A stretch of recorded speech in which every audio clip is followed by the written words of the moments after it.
Councillor Gearan. Councillor Hanafi. Councillor Haughey. Councillor Healy. Councillor Hopkins.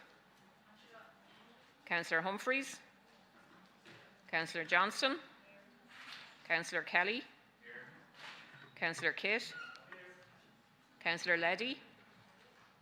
Councillor Maguire. Councillor McCamley. Councillor McDonough. Here. Apologies, Councillor Mulligan. Councillor Mulville. Councillor Murphy. Councillor Newman. Councillor O'Brien. Councillor O'Leary. Here. Councillor Onyemera. Councillor Quinlan. Councillor Quinn. Apologies, Councillor Redwood. Councillor Ryan. Councillor Sheehan. Apologies, Councillor Shovlin. Councillor Smith. Councillor Tormey. Councillor Troy. Councillor Walsh.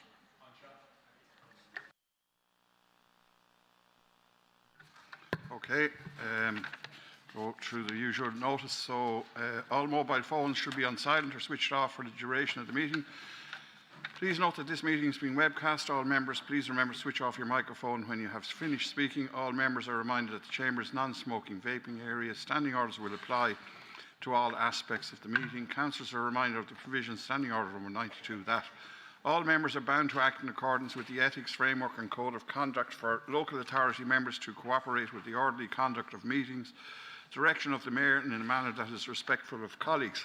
Members have been circulated with the agenda for today's meeting, and any member forming the view that they have a conflict of interest in the matters of subject to today's agenda should now disclose same. Councillors are also reminded of the provisions.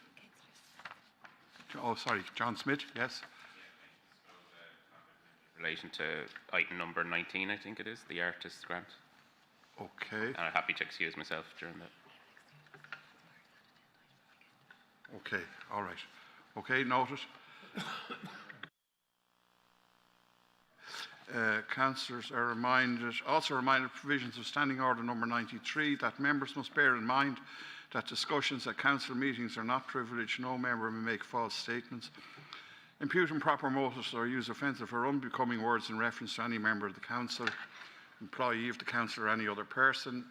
Any member having made such statements or used such objectionable words and not explaining or retracting same or offering apologies for the use thereof when requested by the Mayor to do so shall be called upon by the Mayor to withdraw from the meeting. Members making any such statements or comments may find themselves personally liable. And just on that statement, I would ask councillors just to be respectful to each other, not to call each other names. I would also note that you can be sued. You can be sued, and there have been cases. So I'm just flagging that for you. Also, if you speak after the microphone is turned off, and I will turn off the microphones, nobody is hearing you on the webcast. You're talking inside in this room here. Nobody outside is hearing you.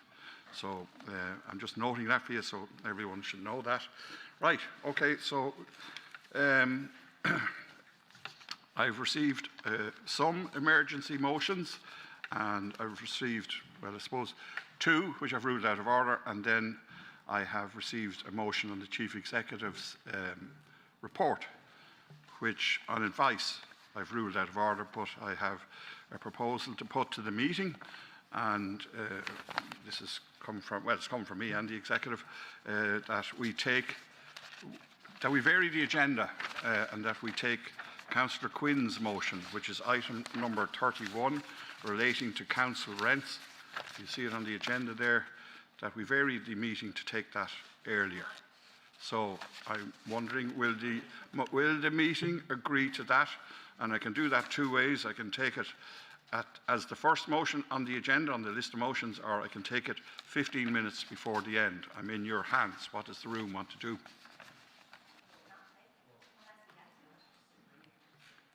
Okay, Councillor Quinn. First, and then we can look at when we can take it. Agree what? Can we agree that it can be taken first before we decide when it can be taken? Thank you. Well, okay. Are you agreeable to varying the agenda so we can take Councillor Quinn's motion? So do I have to go to a vote on this?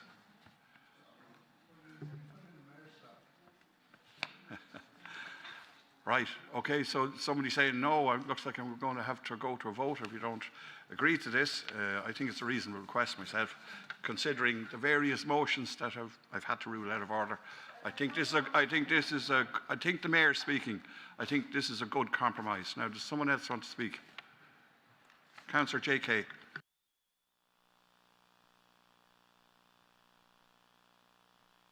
Yeah, thanks, Mayor.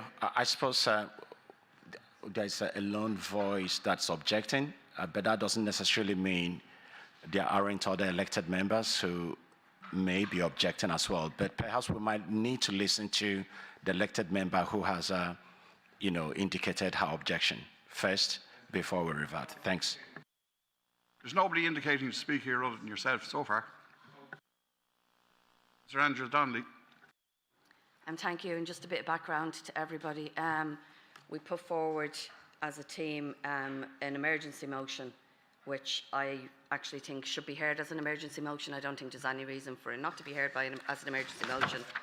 I've ruled on that. I get that, but it is in light of, it's been on the agenda already a month, and there is no guarantee that we'll get to it tonight. And I think in light of everything that's going on in terms of the energy increases, it is looking for the rent increases that we've recently introduced to be reviewed. And I think we had a section on the OPNF where we talked about how the rent increases will impact. We're not going into all this now. We're not going into all this now. We're either taking the motion or not at the appropriate time. Well, you've looked for speakers. No, I'm not going into the detail of the motions. Well, I'm just, we have to agree when to take it, and everyone can speak then. But I'm just explaining why we're talking about it here, why we have put it on the agenda as an emergency motion. And that's why ruled on, you can't speak to that. I'm sorry. Why we are looking for it to be moved, or you are looking for it to be moved up to agenda. And okay. What precipitated the tabling of this motion. Okay. Right. Councillor Newman. Mayor, look, I don't necessarily agree with the motion, so we'll talk about it and then make a decision then. I think, the things that are happening now with energy increases, etc., are another story, not necessarily to do with rent increases, but I would hope that it would be heard nearer the end of the meeting rather than at the start. Councillor Gearan. We're coming back, Mayor, standing orders and the importance of them being applied. If we take the motion, which I don't have an issue with, are we not in breach of our own standing order where we can't revisit something within 6 months of it being voted on at a meeting? I'm not sure what you're saying there exactly, but I'm going to Paul Mulville. No. Thanks, Chair. I just want to support the proposal that the motion be taken at the start of the meeting. I think you gave us two options there: take it now or take it at the end. I think it would be appropriate to take it now and have it aired at an early stage in the meeting. Thanks. Just to be clear, take it when we start taking motions, not now, after we've done the other council business. So, and then I don't know what Councillor Gearan is, do you know what Councillor is raising there? Something about you can't bring something back after 6 months and take it again. Is that what you're saying? 6 months. And why are you saying this was down before already? Oh, right, okay. Right, okay, well that's a bit, right, okay. Anyway, all right, where are we at? Evie Tormey, Councillor Evie Tormey, yep. Yeah, no, I do disagree. I just think we have an agenda here. Let's stick with it. I was just about to get ready to propose somebody for item number 2. We are sticking with that. We are sticking with that. That's the next thing. Yeah, that's okay. We're sticking with normal business, and then we go to the motions, and we vary the agenda, the list of the motions, to either bring it to top of the list or to 15 minutes before the end, which is normal practice. So, if we don't get to it first, by the way, Councillor Quinn, but this is getting a bit tricky now. So, what does the meeting want to do? Sorry, Mary Egan. Sorry, Mayor, in relation to Councillor Gearan's query, Standing Order 80 states that when any motion or resolution has been disposed of by the Council, it shall not be for any councillor to propose a similar or rescinding motion within a period of 6 months without the consent of not less than 3/4 of the councillors of the Council. So, Yes, Councillor Quinn. This is the first motion that's been brought in relation, and it's not looking for the scrapping of it, it is looking for a review of it. Right. Okay. Okay. Okay. It's my view that I've put it before you. It's a compromise. You know, I kind of like people to have their say. And yes, there are standing orders, and I'm trying to compromise here because I got various motions that were ruled out of order, and I'm asking the room, would you like to consider changing, and this happens regularly, that's okay, we can have a vote on it, would you like to consider changing the agenda to facilitate number 31 earlier or at the end of the meeting? So that's a straightforward answer. It's out of order. I didn't hear that. I didn't hear it was out of order. She's told you the diary time. I'll revert to Mary Egan and see if it's out of order, but I'd just like to point out, we've just had a discussion. It's sitting there at number 31, legitimately on the agenda, in or out of order. It's there. So, Mary Egan. Sorry, I'll read the standing order again. That when any motion or resolution has been disposed of by the Council, it shall not be for any councillor to propose a similar or rescinding motion within a period of 6 months without the consent of not less than 3/4 of the councillors of the Council. Okay, well, right. In order of the screen here, Councillor Jimmy Gearan and then Evie Tormey. Jimmy Gearan, did you put your... No? You came up on screen. Well, I'm saying, Mayor, that if you wish to take it, you have to put it to the floor. Yes. And you have to get 3/4 of the votes and then take it. That sounds like it, all right. And so over to Councillor Tormey and then Bree McDonough. Councillor Tormey. My understanding of any budgetary type motion is you have to indicate how much money is being taken from where and put to said location. So I just don't understand how that motion is actually on the agenda when it's a significant amount of money that we're talking about. Okay. All right. Bree McDonough, help. Just on the point of order, I think this is where the Mayor's interpretation of standing orders comes in is really important, and it's the Mayor's judgment as to whether something is, whether a review consists of an effort to rescind or whether there isn't. It's a discussion on the same topic, but it doesn't actually fall foul of that, and that's your decision, and that's why in any meeting the chair or the Mayor is the interpreter and final decider of what the standing orders are. All right, so Councillor, I have 3 more speakers, so we'll have to bring this a conclusion of some sort. Councillor Angela Donnelly. Just a point of order as well. As far as I know, and I could be wrong, the 2 points, the increase in the rent was due to be implemented in March, and I think it was already put back to April without coming before this chamber. And the motion calls for a pause, doesn't call for a renegotiation, it calls for a pause. So that is not the same thing that we voted on last November. Okay, Councillor Quinn. Yeah, no matter how much I'd love for it to be rescinded, I'm not calling for it to be rescinded. I'm looking for it to be paused, which is completely different. Okay, Councillor Walsh. Thank you. Yeah, thanks, Mayor. I think our discussion at the OPNF is relevant. The motion is on the agenda, and as Councillor McDonough said, the Mayor's ruling as to whether that motion is in order is final, so that's not for the meeting to decide. The only decision for the meeting is whether to vary the agenda or not. Okay, right. So, I revert back to my original question. Do you want to vary the agenda? Yes. And do we have to go to a vote on this? I hear no. So if you want to vote on it, I'll go to the vote. But I'll ask again, do you want to vary the agenda? Yes. Is that agreed? No. So vote. Go to vote.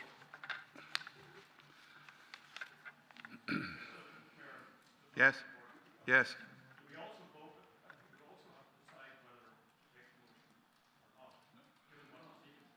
We can cross that bridge when we get to it.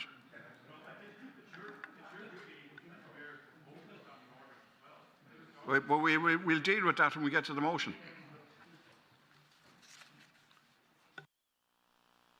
vote.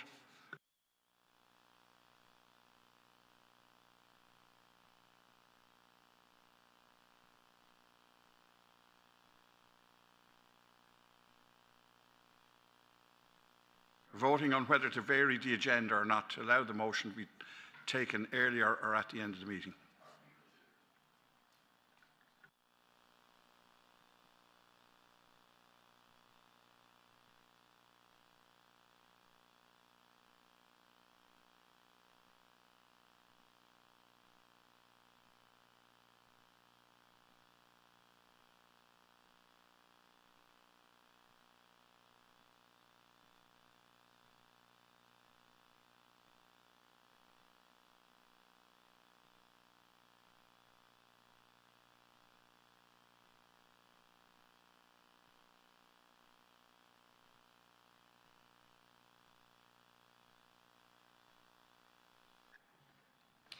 The results of the motion are yes 20, abstain 1, no 15.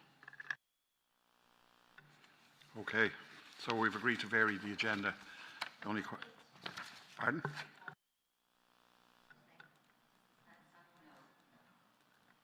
Not that I'm aware of. What? That's a different matter. Are you referring to the...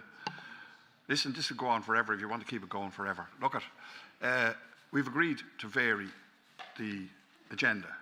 When I get to the motion, I rule on it. And, well, we'll see. So it's when will the motion be taken now? And it's either taken as the first motion on the list of motions or 15 minutes from the end if we don't reach it in normal course of business. So, look, I'm trying to get it out of the way and take it as the first motion. That's my intention, unless I hear a groundswell of opinion saying no. So there's a list of people with a motion on the agenda. We just agreed to vary the motion. So we're very... James Humphreys. The proposer of the motion is agreeable. Perhaps it should be just taken under the Chief Executive's report, as we'll reach that. We're required to reach that. I don't think so, no. I've made a ruling on that.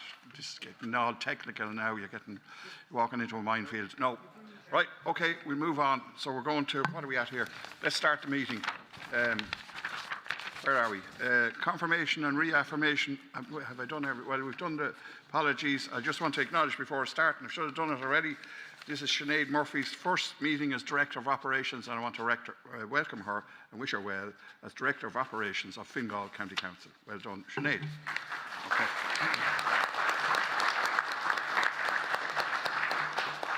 Okay, so go on to number 1, confirmation, reaffirmation of minutes of council meeting held on Monday, the 9th of March. So I propose, if someone would second, Kieran Dennison. And then we go on to number 2, 2A, appointment of one member of the Marine and Coastal Management Strategic Policy Committee. Councillor Tommy? Yeah, I'd like to propose Councillor Tom O'Leary, please. And seconded by Luke Corkery and Paul Mulville. I propose Councillor David Healy, please.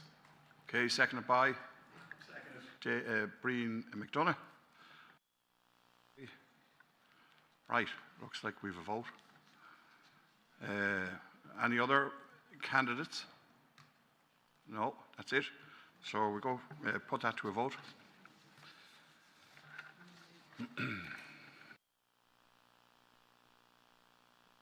Yes, Councillor Butler.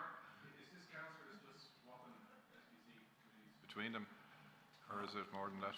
I don't think so. It's a bit more complicated. I don't know who wants. All right, Evie Tormey. So Siobhan, Councillor Shovlin got placed on 2 SPCs. She resigned a few meetings ago from one of them, so she's still obliged to obviously be on an SPC. She still is on an SPC. Then subsequently, I think it was Councillor Hopkins then took her place, and then Councillor Mulligan took her place. So there's been a bit of a swap, but it ultimately started with Councillor Shovlin resigning from 2 just to be on 1. Okay, so go ahead with the vote. How do we do this now? I don't know.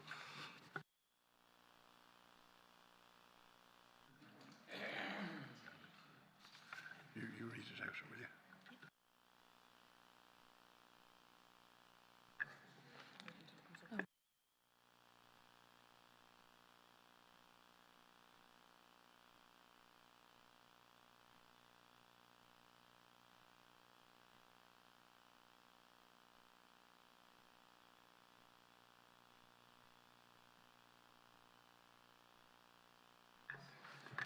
Members, just for clarity, when you're voting, green is for Councillor Tom O'Leary and red is for Councillor David Healy.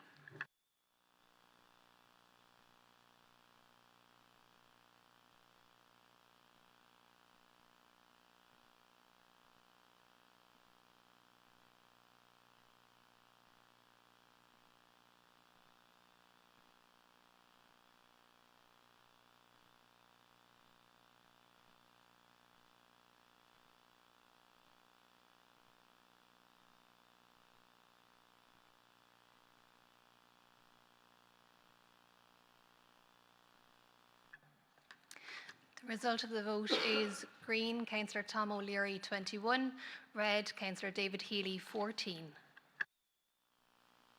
Okay, thank you. So we move on then to questions. Questions 3 to 11. Do I need to propose a second? I propose, if somebody would second, Councillor John Walsh. And then, where are we now? Let me see. Report of committees. So, 12A. Strategic Policy Committee Chairperson's Quarterly Report. Is it proposed and second? Proposed by Councillor Kieran Dennison. I second that. B. Reported Balbriggan Rush Lusk Services B Area Committee, proposed by Councillor Tony Murphy and seconded by myself, Tom O'Leary. Report of Holt Malahide Services B Area Committee meeting held on Wednesday, 1st of April 26. Proposed by David Healy, seconded by Owen O'Brien. Report of Blanchardstown, Mulhuddard, Castleknock, Ongar Services B Committee meeting held on Thursday, the 2nd of April. Proposed by Councillor John Walsh, seconded by J.K. Onawera. And then, is that the lot? Let me see. Where am I? Report of Corporate Policy Group CPG meeting held on Tuesday, 7th of April 2026. Proposed, seconded by Kieran Dennison, Councillor Dennison. And then finally, F. Report of Balbriggan Rush Lusk Sword Services B Area Committee meeting, proposed by Councillor Joe Newman, and I'd second that. And then 13, Financial Matters. 13A, all of our draft, consideration of draft annual financial statement 2025 and authorisation of additional expenditure. Thanks, Mayor. There, just the AFS is just for your noting, so that will be audited, and the audit report with the AFS will come back later on in the year. The other report then just briefly outlines what's in the AFS. So there's 345 million of spend through the revenue account and £500 million through the capital account. There's some additional expenditure just for your approval. That's where items are under forecast in the outturn. And within that, there's additional 282 million, which has been brought back to you to allocate. So we're proposing that 750,000 is allocated into operational works programme. In light of the poor weather in the first few months of the year and the impact that that would have had on road infrastructure. Additional capital transfers into heritage properties and libraries. That's in line with our capital plan and the delivery of those projects. And there's a small allocation to arts, and that's just to fund out on some arts grants that weren't paid out prior to the year end. So that means that can be paid out this year without any impact on the arts budget. Thank you. Okay, that's for noting, and for those that attended OPNF, we had a good discussion of this. So are there any comments before we note it? The expenditure needs to be agreed. The expenditure needs to be agreed. Okay, right, so it needs to be proposed. Okay, proposed by Councillor Boland, seconded by Councillor J.K. Kelly, yes? Right.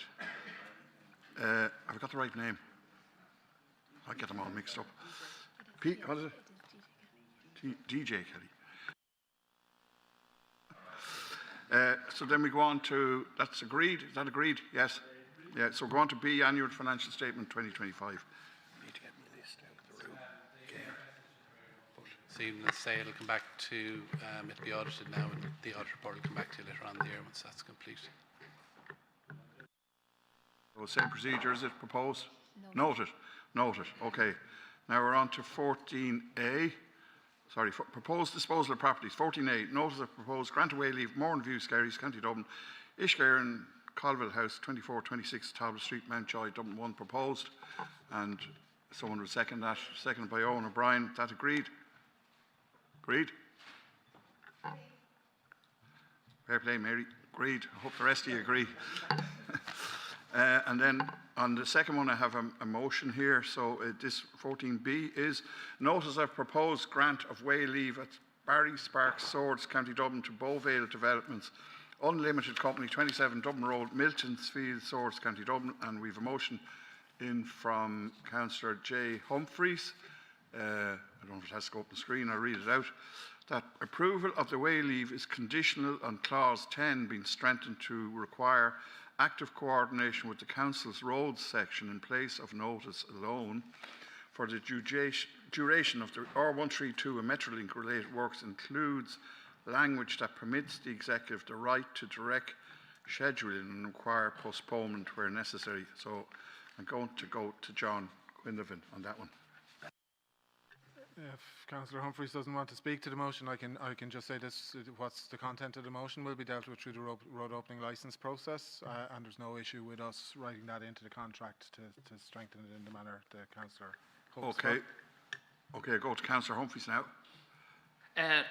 No, I'm thankful that the reason I was putting down the motion because Swords is going to be plagued with an awful lot of traffic chaos, especially during the R132 project and when Metro eventually and hopefully actually gets properly motoring away.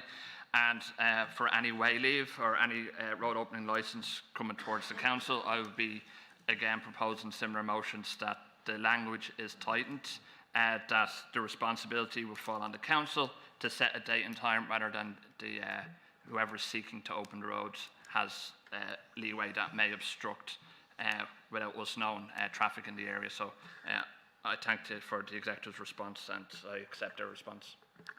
Okay, so then we're on to, we have to agree this now, so we're on to 14B, which is, as read out there, proposed grant of way leave of Barry Sparks Swords, County Dublin. Is that agreed, including the motion that has been before us? And yeah, agreed. Okay, thank you. So we're on to roads now next. So 15A, Barnageira Cove, Skerries Phase 3.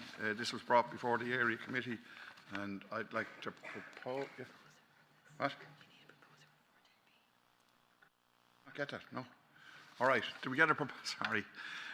14B. Someone proposed 14B. The Barry Sparks. Joe Newman, and seconded by J.K. Kelly. J.K. No, wrong again. Hold on to get me the list. TJ Kelly. Anyway, so is that agreed formally? Yes, agreed. Grant. So now we're on to the roads. So 15A. Barnageira Cove Phase 3, Skerries. This was brought before our area committee, and I'd like to propose it. I don't know if you want to see it. It's taken in charge of, and if anyone wants to raise queries on it. So I'm proposing it. Would someone second it? Seconded by Mary McCamley. Sorry. Sorry. I'm tired today. Anyway, so is that agreed? Or Brendan, do you want to speak? Brendan Ryan. Brief comment, it is agreed. Some of us from the local councils would have got an email from the residents committee yesterday and probably today with a range of issues that they saw this being relevant to. But Colin Gallagher has just responded to them himself, indicating what this is about. Please note the building control can only make a developer bring the estate up to the taken in charge standard. So he's explained what the process is, and hopefully the other matters we can deal with differently in due course. Yes. Thank you. Okay, so it's agreed, and I received the same email, and the representation's gone in to the CRM system to deal with the issues listed. Okay, is that agreed then? Agreed? Yes? And did we get, I propose in a second, that's grand. So now we go on to Semple Woods, Phase 1, Dunabate. I need someone to propose that. Semple Woods, Karina Johnson, seconded by Owen Dockrell. And is this agreed? Agreed. Great.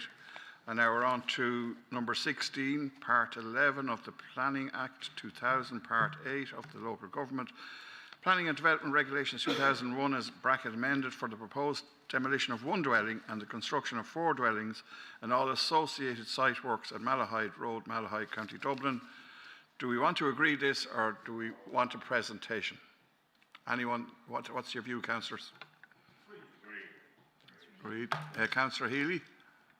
Yeah, Chair, I'd like to propose this, but I have a few comments I'd like to make as well, if that's okay. Okay. We had a very constructive discussion at the area committee, and one of the submissions that had come in was recommending a higher density on the site, and I think we should approve this today, but I'd also like to encourage the executive to consider a higher density on this site. I think it could take a couple of two-storey buildings instead of just 4 one-storey buildings, and we could be providing more housing by doing that. So Okay. that's my recommendation. Right. We get some clarity on that. You've proposed it, and Breen McDonough has seconded it. Councillor Ryan, yes. I think we should have at least a short presentation on this. Okay. We have certain statutory work to do as a full council. I think it's important that we see it through to the end. So I'd like to see at least a short presentation. That's okay. Yeah. And Councillor Joan Hopkins. Yeah, just to echo what Councillor David Healy has said there, we did get a presentation on this, and we felt, well, some of us felt that it was a missed opportunity. It's rare enough that a site like this would come up, but it would be an opportunity for us to have higher density, at least 2 stories in this site. Thanks. Okay, so Councillor Jimmy Gearan. That clarification, because if it's a thing that we go and seek higher density, does that mean we have to start the process again, which could again delay this for another 6 or 12 months when we're anxious to try and get these houses built? So I think that's very important as well, and did come up at the area committee. So if that could be clarified by the management, I'd appreciate it. Thank you. Okay, so can we get a reasonably short report or whatever, up to yourselves, and answer the queries that have been put there on the higher density and Jimmy Gearan's question about whether an agreement to increase the density would delay the whole project and bring you back to square one on planning. Okay, if you can clarify that. Thank you. Well, if we had to redesign it, we would have to go back to the beginning and go through all our internal processes again and screenings for a new design. And yes. Okay, so we'll have the presentation.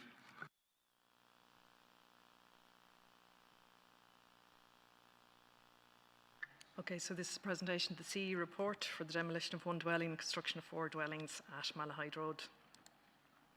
So the project went on public consultation from the 6th of February until the 24th of March. We presented it at the ACM on the 1st of April, and we're taking it to you here today.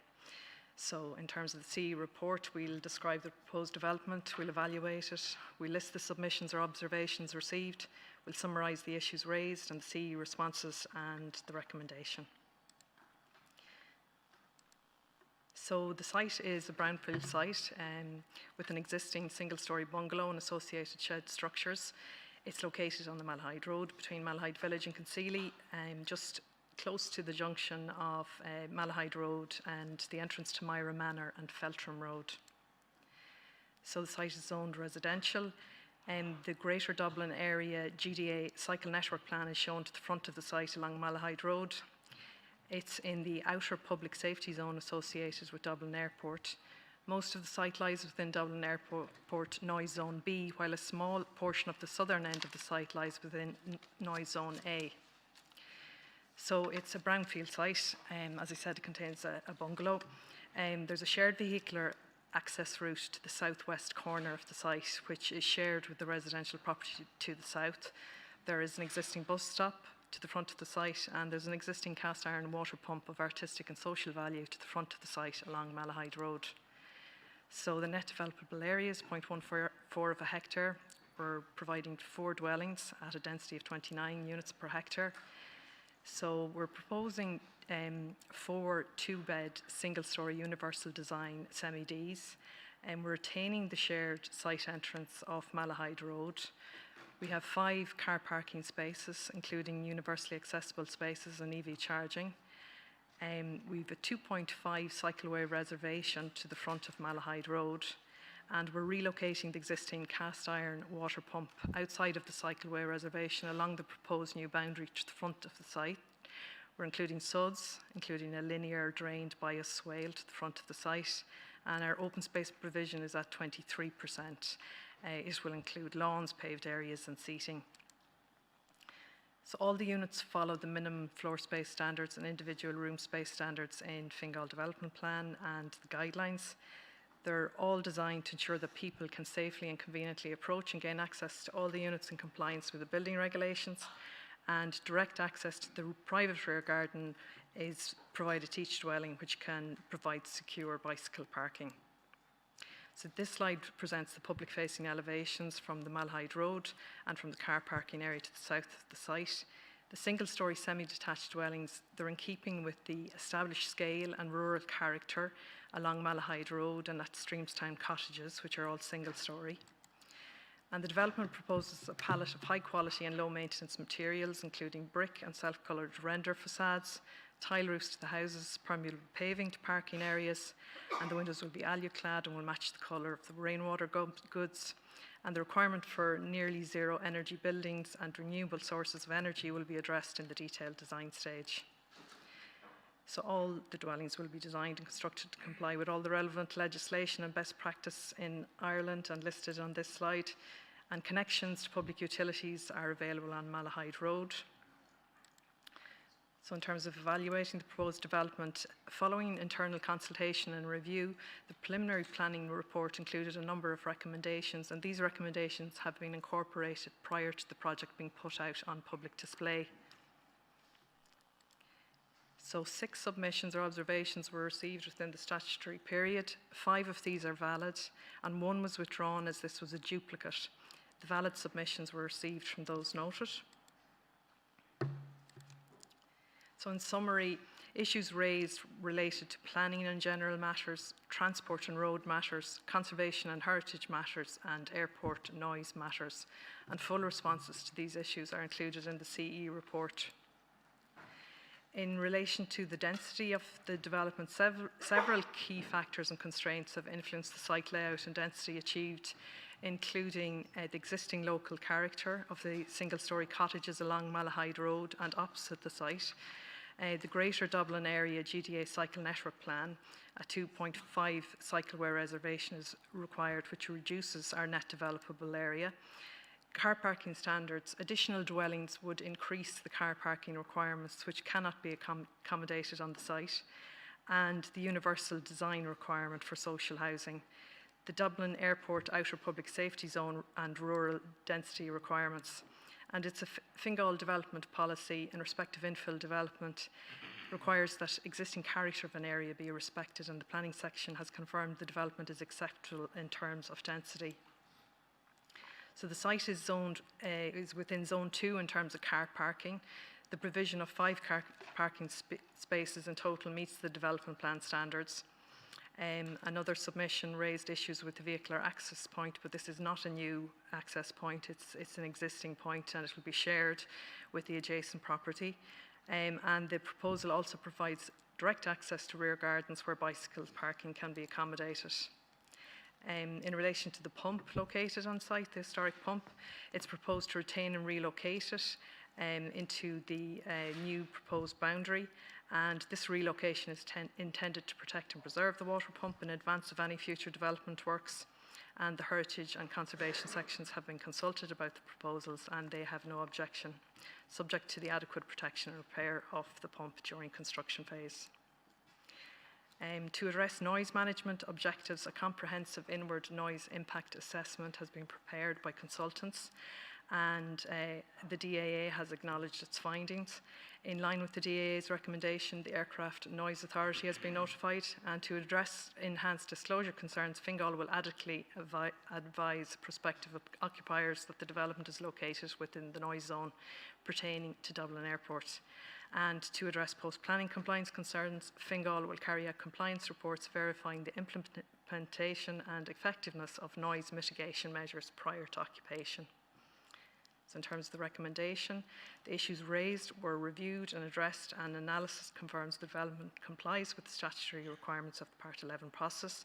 It's sensitive to the context and surrounding properties, accords with the zoning objective, national and regional policy, site characteristics, internal reports and all submissions and observations received, and constitutes proper planning and sustainable development for the area. It's therefore recommended that in accordance with Section 179 of the Planning and Development Act 2000, The elected members approve the proposed development as detailed in the plans and particulars placed on public display. Thank you. That brings us to the end of the presentation. Happy to take questions. Okay, I've one councillor speaking here, but I know, look, if this was varied, I'd have to basically go back to the beginning, and that question was answered. Was the question on density answered? Councillor Healy and others raised the density question, and can you refer to that? And I do have, I'm going to go to Councillor Donnelly. I do have a question on density. I noticed 29 TPH, whatever that means, TPH, and compact settlements are now 40 to 80 in our region, I understand, if I'm right. And I do know the edge of town and villages are lower, and there's provision for that. But if you could, what is the recommended density for that area? So I don't know if you can go to the point that David Healy raised and was raised at the area committee. And I'm going to go to Angela Donnelly. So if the architects could answer those questions, and we go to Angela Donnelly. Oh, Angela, you gone? No, you still hand up here. Yeah, you have. Right. So can you answer those two questions first, and then go to Angela? Okay, so an early analysis of the site was carried out, and in relation to the density, given the bioretention swale requirements to get a greenfield runoff rate, the actual site developable area is the net area and allows for only 4 units. Coupled with that, the provision of 5 car parking spaces is required. We can't get any more units on the site than already proposed. There is a need in the area for universal design. It will allow for downsizing and opening up other houses and properties in the area. So the proposed houses are also single story. The location along that particular point, and particularly along Malahide Road and Streamstown Cottages, is predominantly single story, as you can see there on the left of the picture, and across the road single story and dormers. So we're in keeping with infill development policy requirements in terms of height, scale and density. Okay, and what is the recommended compact settlement density for that area? 40 to 80 or different?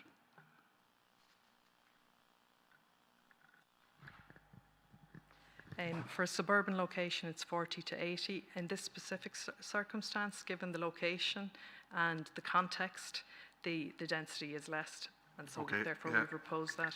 Okay, I understand the reasons. Thank you. So now, Angela Donnelly. Thanks a lot. Just a couple of questions about the existing premises there. It looks derelict. Is it derelict? I take it that there's no one living in it. And was there an opportunity to incorporate that into the design? Thanks. Councillor Breen McDonough. Yeah, I mean, if there'd been a higher density proposed on this site, I'd be quite happy to support it, and if one could be done quickly, I think that would be reasonable. But I think, particularly in regard to things like the aircraft noise, and also in terms of velocity of trying to get houses built quickly as well, I'm very happy to go along with the existing proposal as is here. So I think I'm happy to support it as it is here. Thanks. Okay, so that's all the speakers I have. So, Angela, did you raise a question there? Or yes? So can I get an answer for Angela? Councillor Donnelly, sorry. So in relation to Councillor Donnelly's query, the site is derelict, the house is derelict for some time now. Early analysis, as I said, of the site, the bungalow is located in the middle of the site, and it doesn't lend itself to extension or conversion into semi-D, and so in order to maximise the density, we've proposed to demolish it and 4 new dwellings. Okay, so is this proposal, which is before us, proposed and seconded, agreed? Agreed. Okay, we move on to the next item, which is number 17. Approval of anti-litter, anti-graffiti grant scheme. And yeah, okay. Do you want a presentation on this? It's been, yes, okay. So can we have a presentation, please, on this item?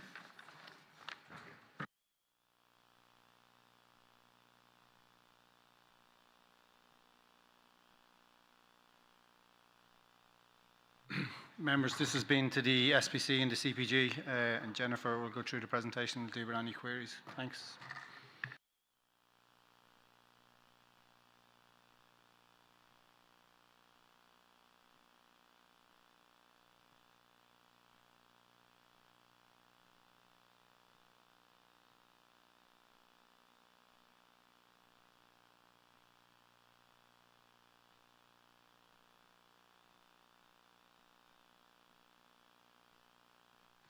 Good evening, members. I'm Jennifer Malahide. I'm the Environmental Awareness Officer, and I'm here today looking for approval for the Anti-Litter and Anti-Graffiti Grant. The Anti-Litter and Anti-Graffiti Grant is administered by the Environmental Awareness Officer annually to support community groups across Fingal in delivering projects that enhance public spaces and promote civic pride, ultimately reducing and eliminating litter and graffiti. So funded activities may include local litter cleanups, painting estate walls or murals, introducing biodiversity features in areas prone to litter and dumping, public awareness campaigns on litter and cigarette butt disposal. So these initiatives help foster cleaner environments and stronger community engagement. All applications are assessed in accordance with the criteria. So the criteria is that groups must be based in Fingal and part of the PPN. And if the project involves planting, then prior approval is required from the operations department. The applications will then be scored on responses to specific questions, which include the proposed initiatives, the level of community engagement, awareness raising, promotion of Fingal, and funding needs as well. Following the application approval, 50% of the grant is paid up front. Exceptions will be made in special cases to fully fund projects from the outset. And when the project is completed, the group submits a short report with some photos and receipts to receive the remaining funding. The timeline, so the grant was advertised to community groups from the 20th of February. The closing date is this Friday, April the 17th. Then in May, the applications are assessed. In June, the groups will be advised of the outcome, and then the projects are completed for the end of October. Then in November, Fingal County Council must submit the budget allocation form to the Department of Climate, Energy and Environment. So there's a wide variety of local groups who are eligible for funding. Any group from community groups, residents association, youth groups, men's and women's sheds, sports clubs, scout groups, tenants associations and tidy towns committees. So basically any local group with an idea to reduce litter, prevent graffiti or enhance their community is welcome to apply. And the maximum funding per application is €1,500. So the Anti-Litter Anti-Graffiti Grant is co-funded by the Department of Climate, Energy and Environment, who have contributed around €30,000 in recent years, and then Fingal County Council, who provide additional funding support to include as many projects as possible. So quick overview of 2025, we had 41 applications, which was an increase on the previous year. 40 of those projects were approved. They requested a total of €55,703 and we allocated €41,047. Ultimately, we distributed €36,098. The reason that it was a little bit under was that one group did not engage in completing the project in the end, and then there was some underspend with the other groups also. So recognising the significant volunteer effort and community benefit delivered through these projects, Fingal aims to increase its contribution to €20,000, bringing the total fund available to €50,000. This additional support will come from the environmental awareness budget. And I've just included some sample projects. So the first one is Bayside Community Centre. So last year their project addressed their concerns around littering in the Bayside area, and they organised litter picks. They had some creative workshops. So there was art and poetry, public education displays, and this initiative brought together residents of all ages, combining artistic expression with environmental action. We also have Clean Up Corduff here, so they worked in partnership with St. Patrick's Senior School. The pupils planted flowers, collected seeds, harvested blackcurrants for jam, prepared cuttings and planned new vegetable and pumpkin beds.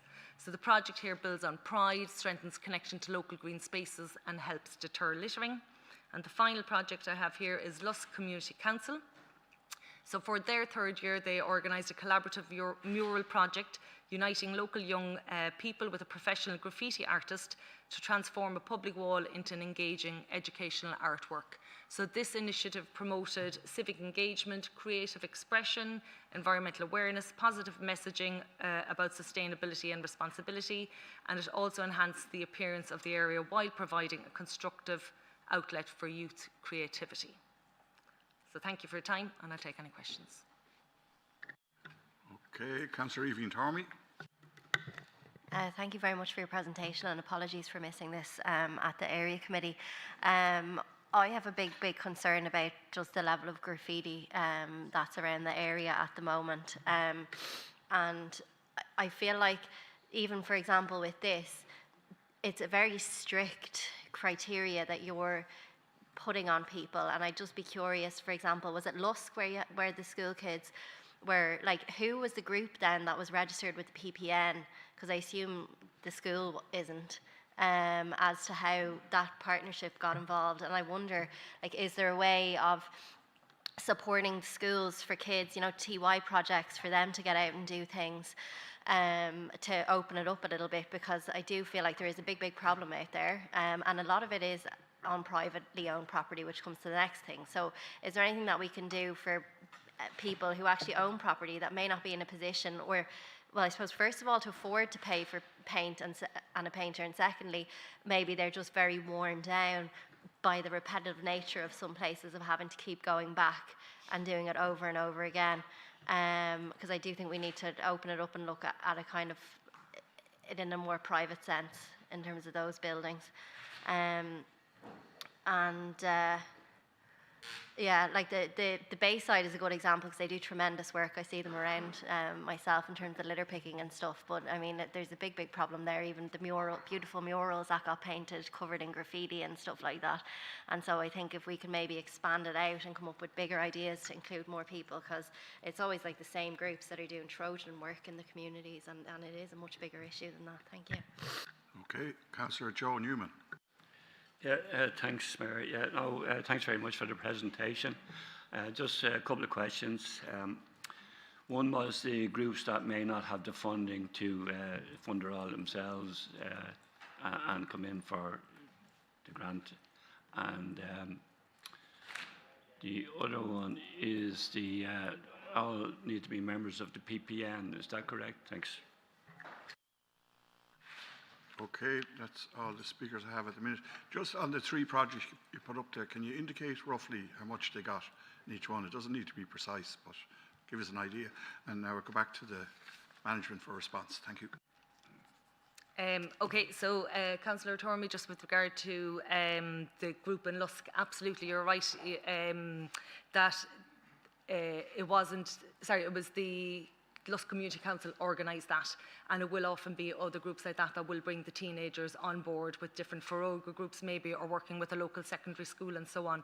So depending on the area as well, or the community group who's taking it on board, they will be usually working collaboratively with community groups, and that's the whole idea as well, that we really want to see collaboration on this, that we do want community groups going across, working in engagement in education, behavioural change, and giving that sense of onus as well. So for example, last year as well, we had in Portmarnock as well, the bathing shelters there were painted as well, and they worked with the local community school there as well, and they got other community groups on board, and there was that whole cross collaboration, that fostering that pride of place and everything else. So I think when we work with youth groups, definitely, or young people as well, they have more of a sense of respect for it, and hopefully don't end up tagging it. And when a mural artist comes on board as well, or graffiti artist, they often talk about that as well, and why tagging is an issue and so on.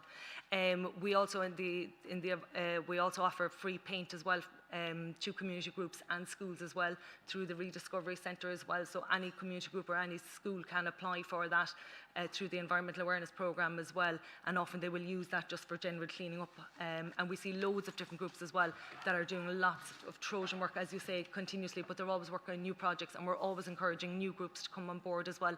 And that's why we're looking for more funding this year, because it's growing in momentum, and we're having new groups coming on board all of the time as well. And although this is not open directly to schools, the idea is that the community groups will work with the schools together. Fingal criteria about the schools? That is, I'm not sure on that actually. Because what we've always done is that we've encouraged community groups to work with schools, but not for the schools to apply directly, because we offer other things to the schools as well. With regard to Councillor Newman's questions as well, yes, so there will be some new groups as well that are just setting up and they mightn't have any reserves of funding. So we certainly will try and accommodate them and give them the full amount of funding up front so that they can get engaged in their project as well. So if there are any groups that need the funding up front, we will try and accommodate them. And then, yes, the groups have to be part of the PPN, just, I suppose, for insurance purposes as well and accountability. And then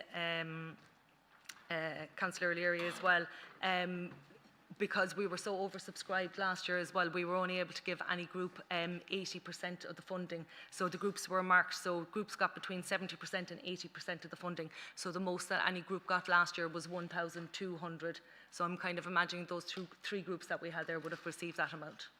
Okay, that's great. John, two more speakers, and then we'll conclude this. John Burchell. I'm just wondering how it relates to the council's policy on public art. There was a question in there from one of the councillors, and it seemed to be quite restrictive, you know, in that regard. Is this considered public art if, you know, you're putting in a mural with a young person's group to kind of discourage messy graffiti, like? How does that relate? Do they have to meet all of the criteria for a public art project, or is it more relaxed than that? Okay, and then Evie Tormey. Just to bring it back, just procedurally, like, is it possible to, for us to put down a motion and change the criteria now? It kind of comes back to maybe the uncertainty around who's actually setting this criteria. And because I think it might be interesting to open it up a little bit. So we'll go back to David Story. Well, David, I don't know if you want your mic, go for it. Yeah. And then I'll go back to Jennifer. The scheme has been operational in council for a long number of years, and the criteria set down by the council. But obviously, you have to be conscious of the funding, that it meets the criteria that the department also set down. So what we tried to do this year was that, because we've been oversubscribed for the amount of applications, we've increased the funding.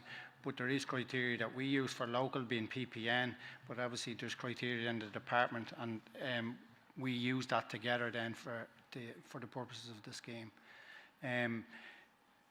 Like you have asked, could you put down a motion or you could put down information in relation to the scheme? At this stage, we've been through the SPC and the CPG. We haven't looked at that in that context of changing the criteria for the scheme at this stage. Just in relation to the arts, this is more lax than the normal arts schemes that are available, because they're obviously set down in criteria. So if you have an arts project, it's set down through the ETCD department and the arts projects. Okay, so that's the end of the contributions. So this needs to be proposed and seconded.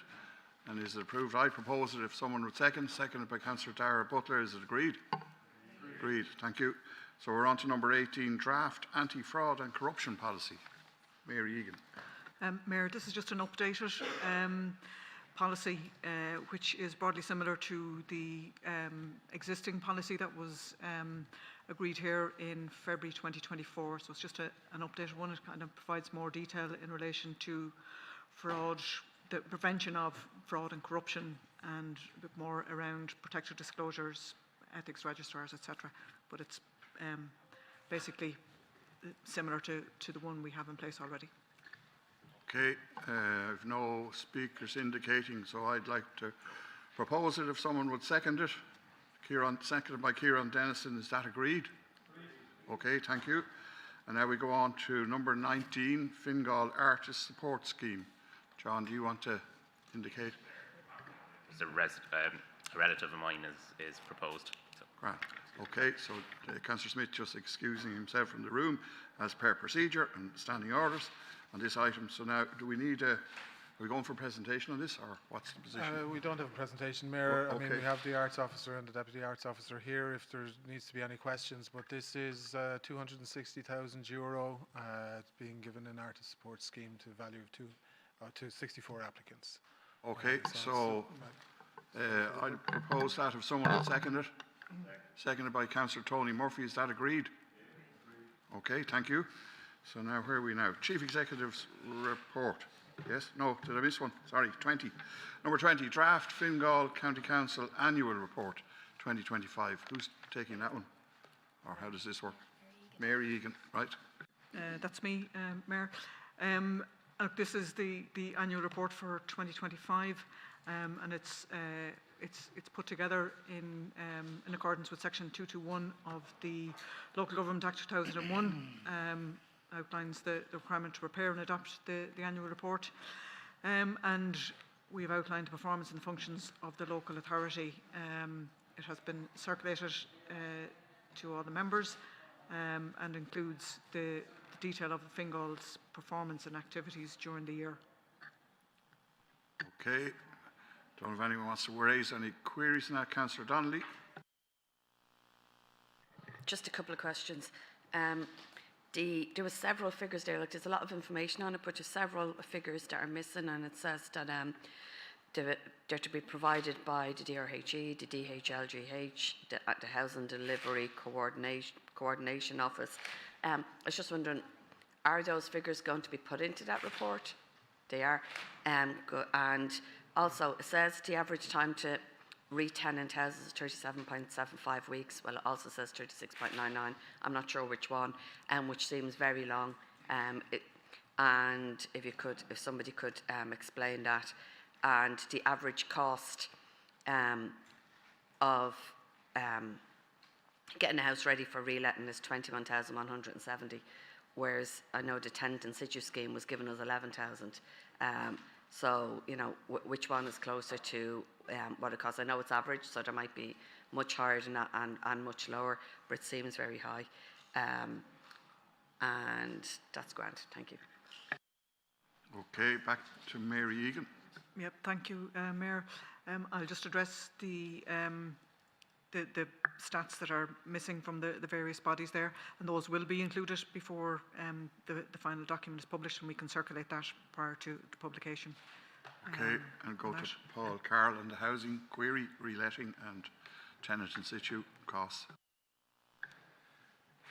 Yeah, so we were allocated 11,000 from the tenant in situ. We had always said that was far too low for what we were, what was needed to be done generally in terms of those properties that we acquired. 21,000 is the average cost in terms of what we are doing for our relet works. And there would be a range of different interventions on them. Some would be minimal enough, but some of them would be quite extensive, up to and including nearly, there might be some of the ones in recent years have had significant structural and fire damage even. So they are average numbers, but there's a broad spread of costs within that overall average figure. Okay, so I have no more speakers. So, Patrick Quinlan. Thank you very much, Chair. Just flowing through the document there very quick. It says that there was 123 clinics held at IPAS in Ukraine, BOTB accommodation centres by the local authority integration team. Is there any way we can be made aware of exactly what information was shared at those meetings? Okay, I don't know who can take that. Yeah, we can circulate the kind of information that's given us those. That's no problem, Councillor. Okay, right. So I have no more speakers. So I'd like to propose the report. If someone would second draft annual report, anyone second that? Councillor Kieran Dennison. So is that agreed? Agreed. Thank you. Now we're on to number 21, Chief Executive's report. So we'll go to the Chief Executive. Thanks, Mayor. Just to add my own welcome to Sinead and to wish her luck in the new role. I'm going to just take the rest of the report as read, and we are here as a management team to answer your queries. Okay, so straight to queries and questions. Councillors, if you want to raise some items, Councillor Breda Hanafi. Thank you, and I want to thank the Chief Executive for the report. I'm going to speak about the housing. We all know that the homeless figures are just staggering, absolutely staggering, and the amount of families that are in homeless accommodation for long term, and there's been numerous reports done how it's affecting children, their development, both physically and mentally. But I just want to share with you an email I received from a young girl of 16. I'm dealing with a family. It won't take me 2 minutes. Me and my family are currently living in, she says where they are. We've been here for over 3 years. I'm emailing you because myself and my family are all helpless and don't know what to do anymore. Our living conditions are horrible. We start school at 8:30. Our school is in Tyrrellstown, Dublin 15. We have to wake up at 4:30 a.m. So we all have to shower, get dressed, and there's only one bathroom for 6 people. We have to leave the house at 7:30 in order to be on school in time, which means we get very little sleep. There is nowhere for us to get dressed, so we have no privacy. In our household, we have 2 teen girls, 2 teen boys. We have to change in front of each other, which is something we do not feel comfortable doing, especially at our age while we are going through physical changes. In our room, there is nowhere to do homework or to study or even anywhere to sit. 2 of us are soon sitting our leaving cert and 1 junior cert. Our living conditions do not allow us to study like needed to accomplish our academic goals, which these are important with the state exams coming up. Even when we do try to study in our beds or even get a little bit of sleep before school, we hear kids from different rooms screaming, crying, and running at night.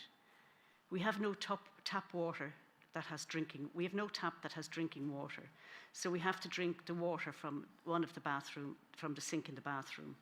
Our room is so cluttered, there's nowhere for us to store our school stuff, books, school bags, and folders. We have nowhere to store our dirty dishes, our dirty clothes. We have no kettle, no toaster, or anything to make a breakfast. Thank you for taking time to read this email, and me and my family, we hope to hear from you very soon. Thanks. I just thought I'd share that with you because we've just... That's okay. We've only 1 minute per speaker on this, but I think it's important to hear things like that. Thank you. So, Councillor Karina Johnson.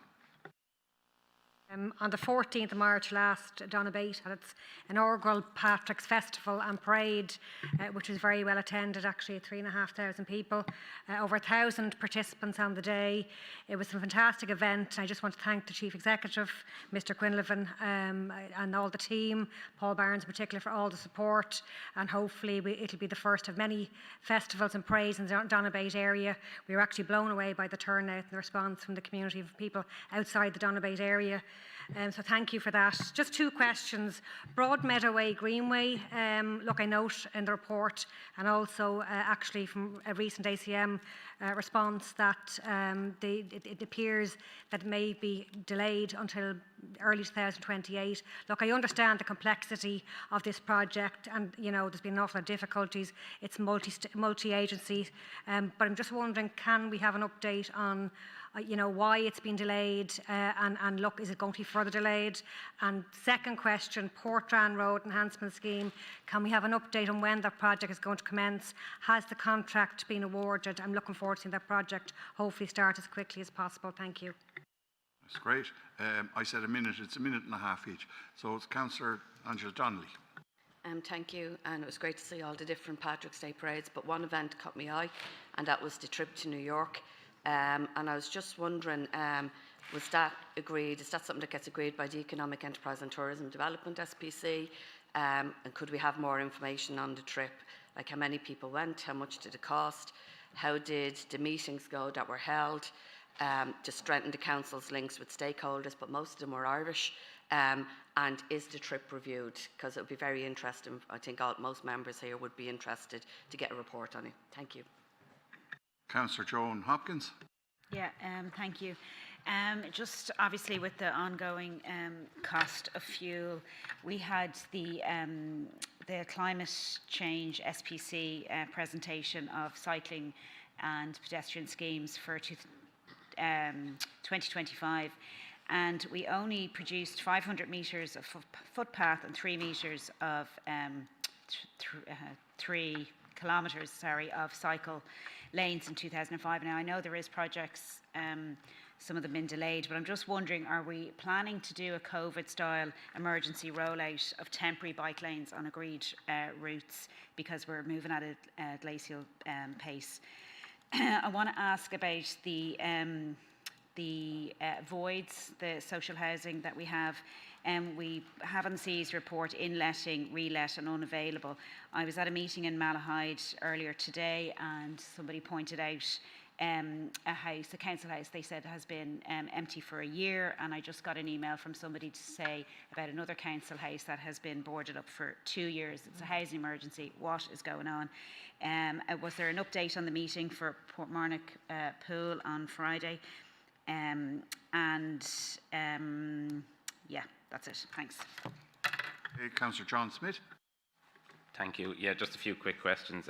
Just in relation to, thank you for the update on Swords Cultural Quarter. I'm aware that the Swords Library is due to move when construction is complete. I'm just interested in do we own the current library facility next to JC's? Do we lease it, and is there any plans for its use after the move? One question regarding planning enforcement, not speaking about any specific cases or that, but I wanted to know if there was anything in the local policy or national guidance that precludes the use of shipping or converted shipping containers on any lands when it comes to planning. Another question in relation to, well, firstly, I want to commend the Council on its efforts in relation to April being World Autism Acceptance and Awareness Month.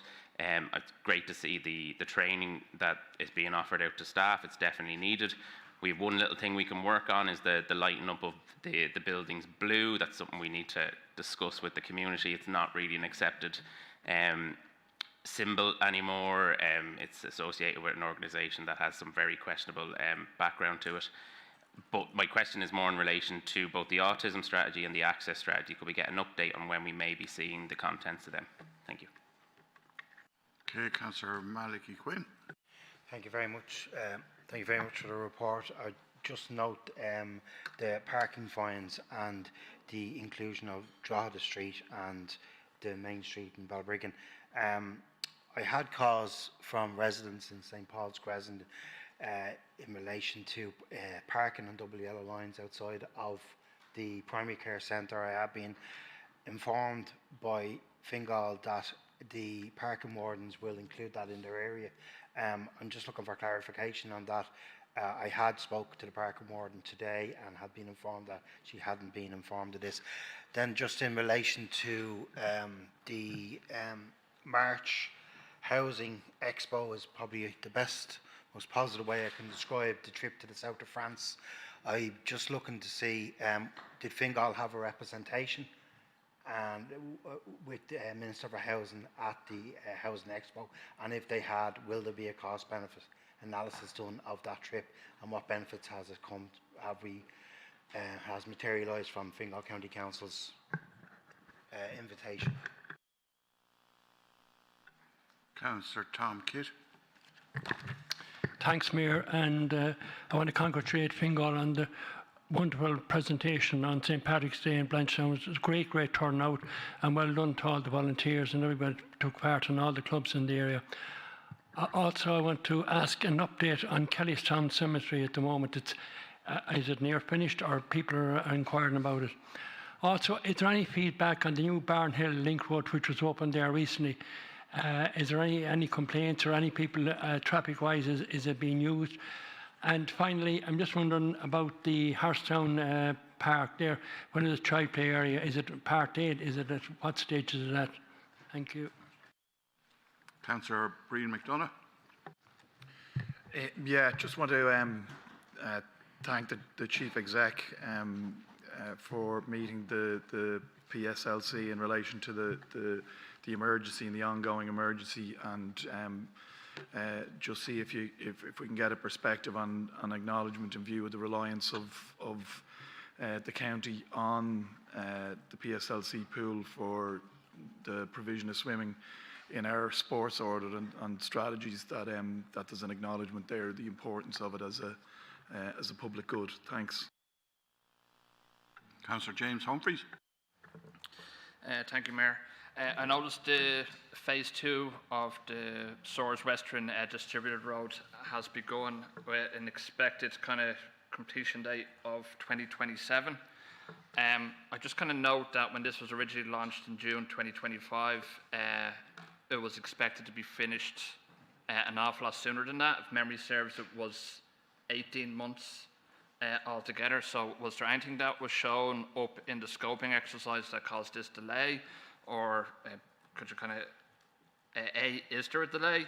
And B, what was the cause of the delay? Councillor Joe Newman.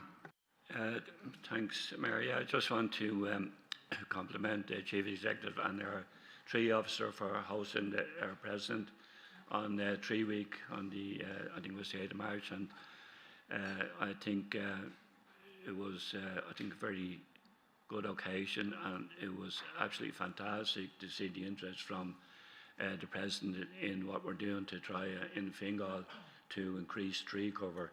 I spoke to her personally, and I mentioned about the South Dublin Association, and she encouraged me to keep up the good work. Just on regards to the tree giveaway as such, I think there's 8,000 native and non-native species to residents for planting their own gardens during National Tree Week, and total since 2019 over 60,000, and that's fantastic. But we also have to consider also what we're doing ourselves as a council as regards to continue to plant trees to protect the environment, and to just do what it says here about helping people's health. And I just like to say that. Thank you. Councillor Mary McCamley. I note in the manager's report about the artwork for Harry Reynolds Road, and I'm asking, has there been anything done about Bertie Donnelly, who was also an Olympian cyclist in Malahide? I already had a motion down and had a wonderful email from his granddaughter thanking me and sending on the letter to the council asking for support for Bertie Donnelly and something in. So I haven't heard anything since. I've even put my name down on the naming committee, and I put in and asked for requests and nothing. So Harry Reynolds, fair enough. Bertie Donnelly doesn't seem anything. Okay, thank you. Well done, Councillor. Councillor John Walsh. Yeah, thanks, thanks, Mayor, and thanks to the Chief Executive for the report. Just to follow up and just to thank the events team for all the work on the St. Patrick's Day parade in Blanchardstown. I think it was probably the best attended parade in the village that I've seen so far, so that was really positive. I just, looking at the Royal Canal, I note the Royal Canal Greenway is mentioned in the report, and there's quite a detailed discussion of, I suppose, or a detailed account of discussions with Waterways Ireland and also with Irish Rail. So I'm just, I suppose, asking when is it proposed to apply for planning permission to uncommission Planola with the environmental impact assessment? And has a letter been received? I mean, it says agreement has been reached with Waterways Ireland. Has a letter of consent been received from Waterways Ireland to proceed with the project on their land? Then I just want to welcome the work that has been done on Granard Bridge, the proposed pedestrian and cycle link at Granard Bridge, Castleknock. Very positive that the Roselawn Junction has been included in the scheme to improve accessibility for pedestrians and cyclists. It is quite a dangerous bridge. And again, I'm just trying to get a sense of the timeline. I realise it's now entering preliminary design. Is that regarded as a kind of a 2-year project, a 3-year project? Like roughly, is there an indicative completion date on it? And finally, just want to fully support what my colleague Councillor McCamley said about Bertie Donnelly. Thanks a million. Councillor Cahill-Haughey. Thanks for the report, and my question, I presume, is for Ms Murphy in her new role. It says new parking meters and signage has been ordered for the car parks where we're bringing in paid parking where there previously wasn't. I'm just wondering, do we have a date for when paid parking is coming into Harbour Road and Howth? We had a good discussion at the last Howth Malahide Council meeting, and there's a number of residents of Harbour Road who are wondering when they can apply for the residence permit. So if we could be given advance notice of when the paid parking is coming in, rather than the meters appearing one morning and causing a panic. So thank you. Okay, Councillor Darren Jack Kelly. Thank you, Mayor, and thank you to the Chief Executive for the report. Just a couple of things. I'd just like to say thanks for the invitation to the St. Patrick's Day Parade and Swords. It was a great event, thoroughly enjoyed it. The other thing I have a question to is probably directed to Ms Murphy in operations. I just noticed on the playground, a lot of work's on Dublin 15 for playground, like doing it up and fixing them all and so on.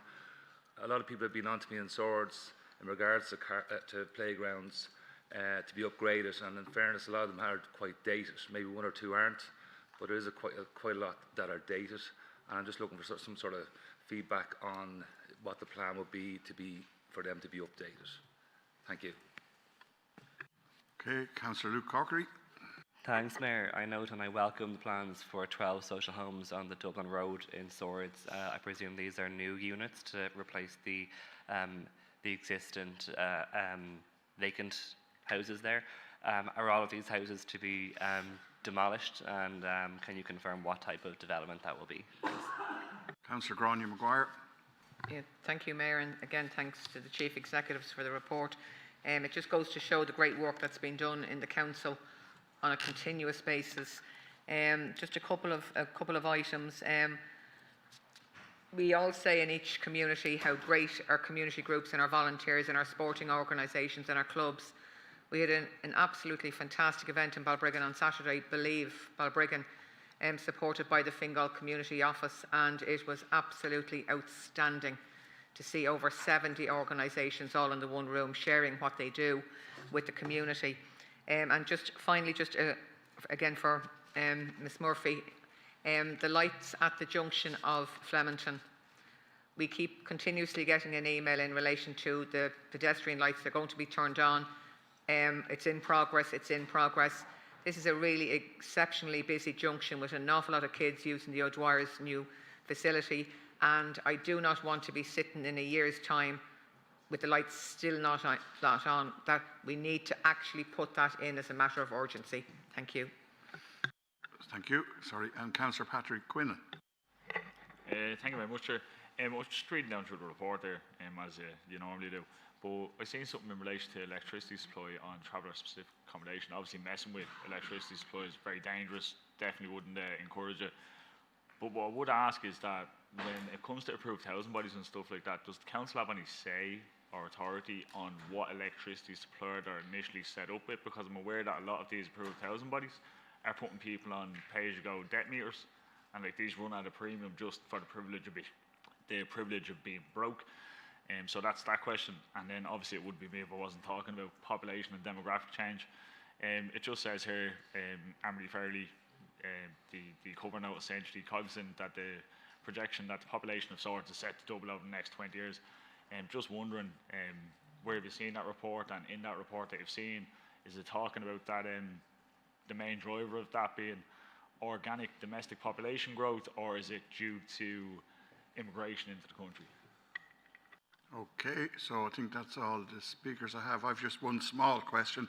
That's for Sinead, and she may or may not have the answer. Anyway, we're getting paid parking in Red Island in one of the smaller car parks, and I have a concern that there is no meter near it, and the nearest meter is Joe May's pub. So so my question is, how many use, I don't know if you know this, Sinead, at this present time, what percentage of people who park use the app versus cash?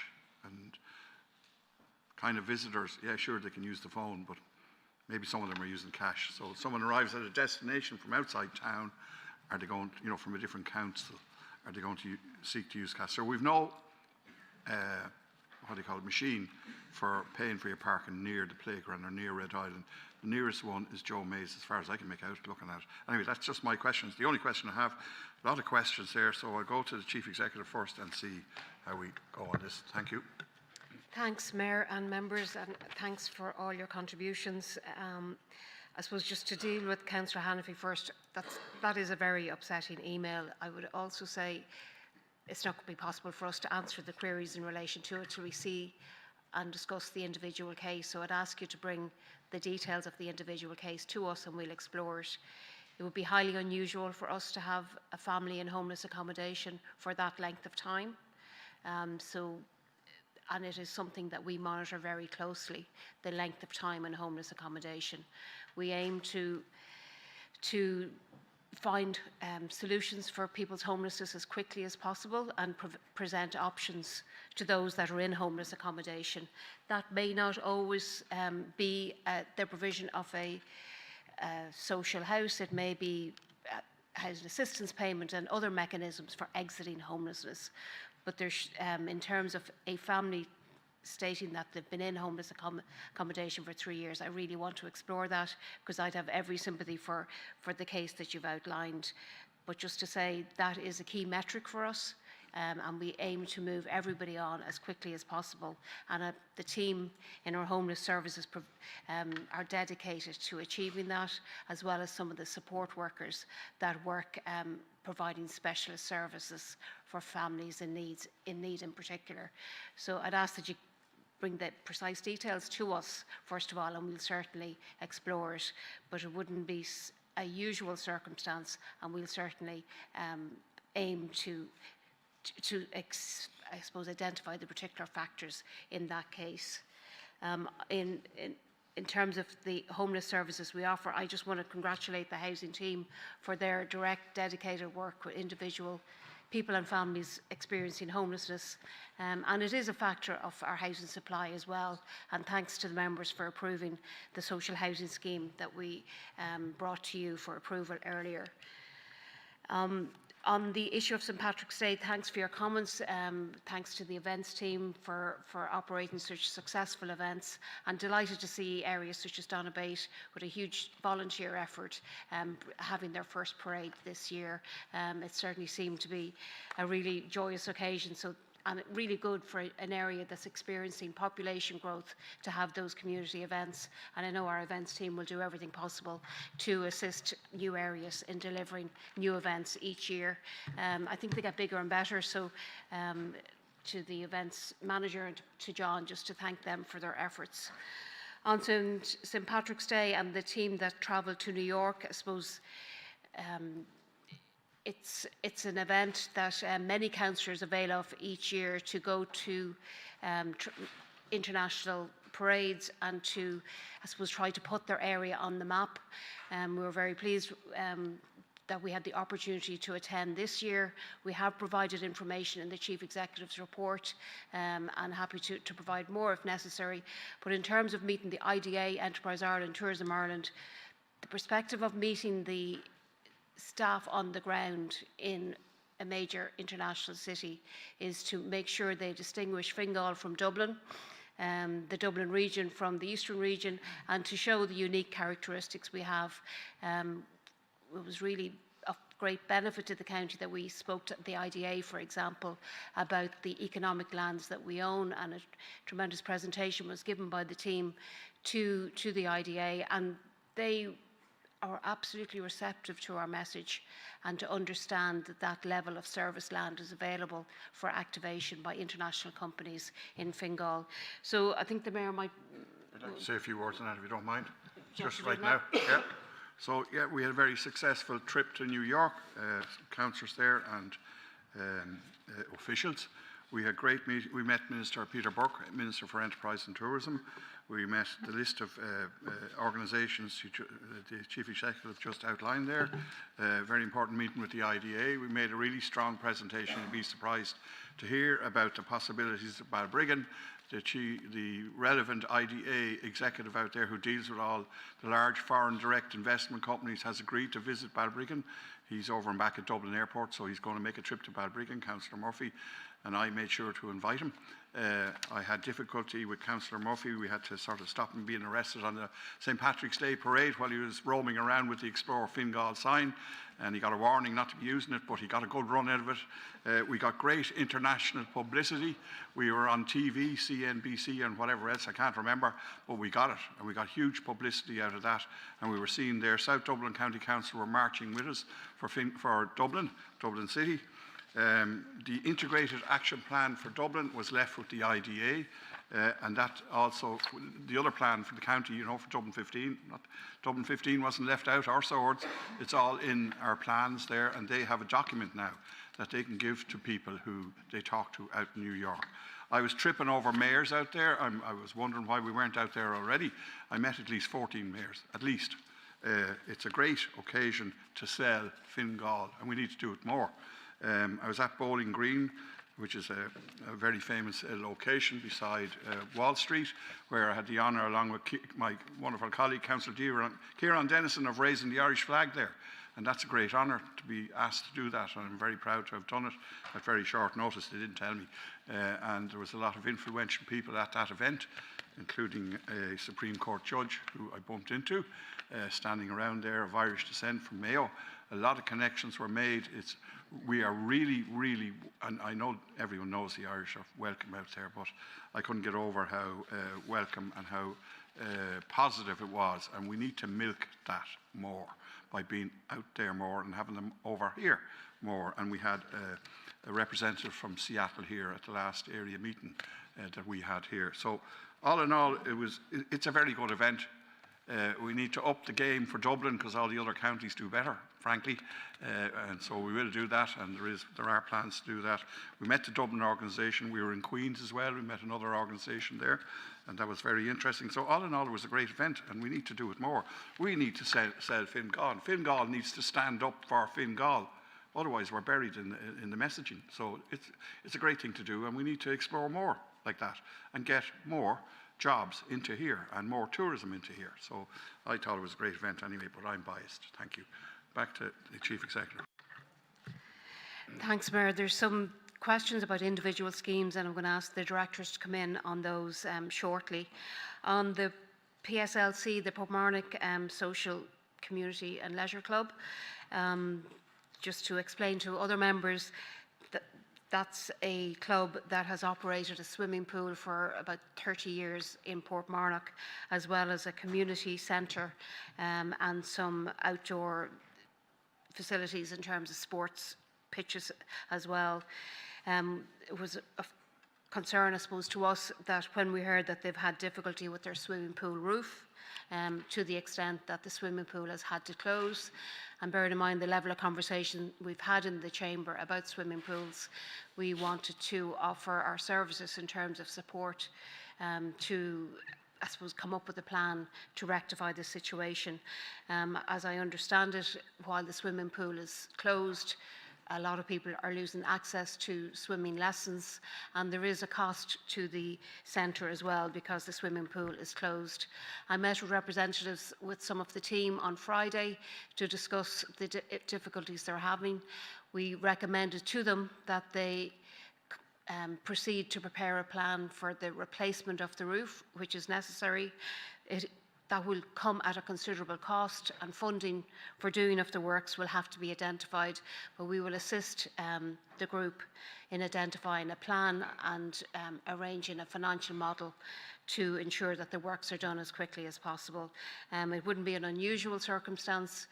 There are a number of community centres in the county that are run by local committees, and we do what we can to support them when they ask for support. So that work is underway. I'm hopeful that they'll come back to us quite quickly with a plan to deal with the problems that they've encountered. But a bit of work to do, and obviously it would be in everybody's interest if the work was complete and the pool was reopened as quickly as possible. In relation to Swords Library, we are in a leased building up at on the Rathbeal Road presently. That lease will end, I think it's at the end of this year, which means we have to relocate anyway. It's to our benefit that the new library will be ready in or around the same time, so we will be relocating to the new library as soon as it's complete and ready for occupation. I'm not quite sure, Councillor Smith, on the question about planning enforcement and containers. I mean, containers, I presume, subject to planning, can be used for purposes, but the provisions of the Planning Acts would apply, and they'd have to understand whether it's exempted development that is proposed or not, and if not, then to seek planning permission for whatever use is proposed. On the issue of World Autism Awareness Day, we would like to support that. I'll have to take your advice on the blue issue, but yeah, that's something that we can look at, and obviously our community department did a lot of work in the last number of weeks in relation to supporting the Autism Awareness Week. I might ask Ms Egan to come in on the access strategy. The matter of detail about Drogheda Street and St Paul's Crescent, we'll come back to you, Councillor Quinn. On the Housing Expo in Cannes, I suppose, similar to, being outward looking as a council and understanding where solutions might be found. I was requested to attend the expo by the Department of Housing and to participate on a panel about housing delivery. The benefit of that was that we were presenting the likes of Dunsink to a broad audience, including developers and financiers.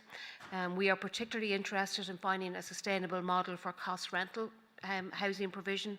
Councillors will remember that in the last 18 months, the council borrowed 26 million, I think it was, for the provision of cost rental housing. So we are interested in exploring all options for the provision. In terms of follow-on, one investor has attended the council since that expo, so visited Fingal County Council here in Swords to talk about potential opportunities for collaboration in the future.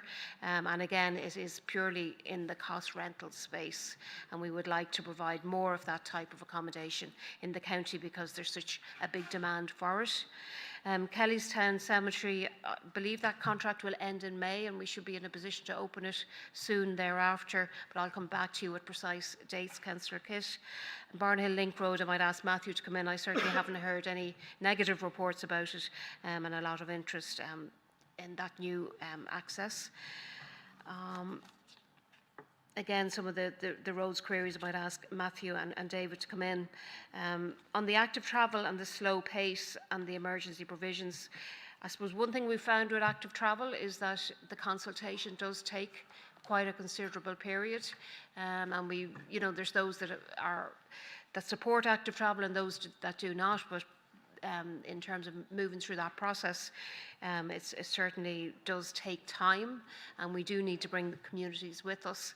But we have a substantial scheme in the capital programme, so I'm not aware of any lack of ambition.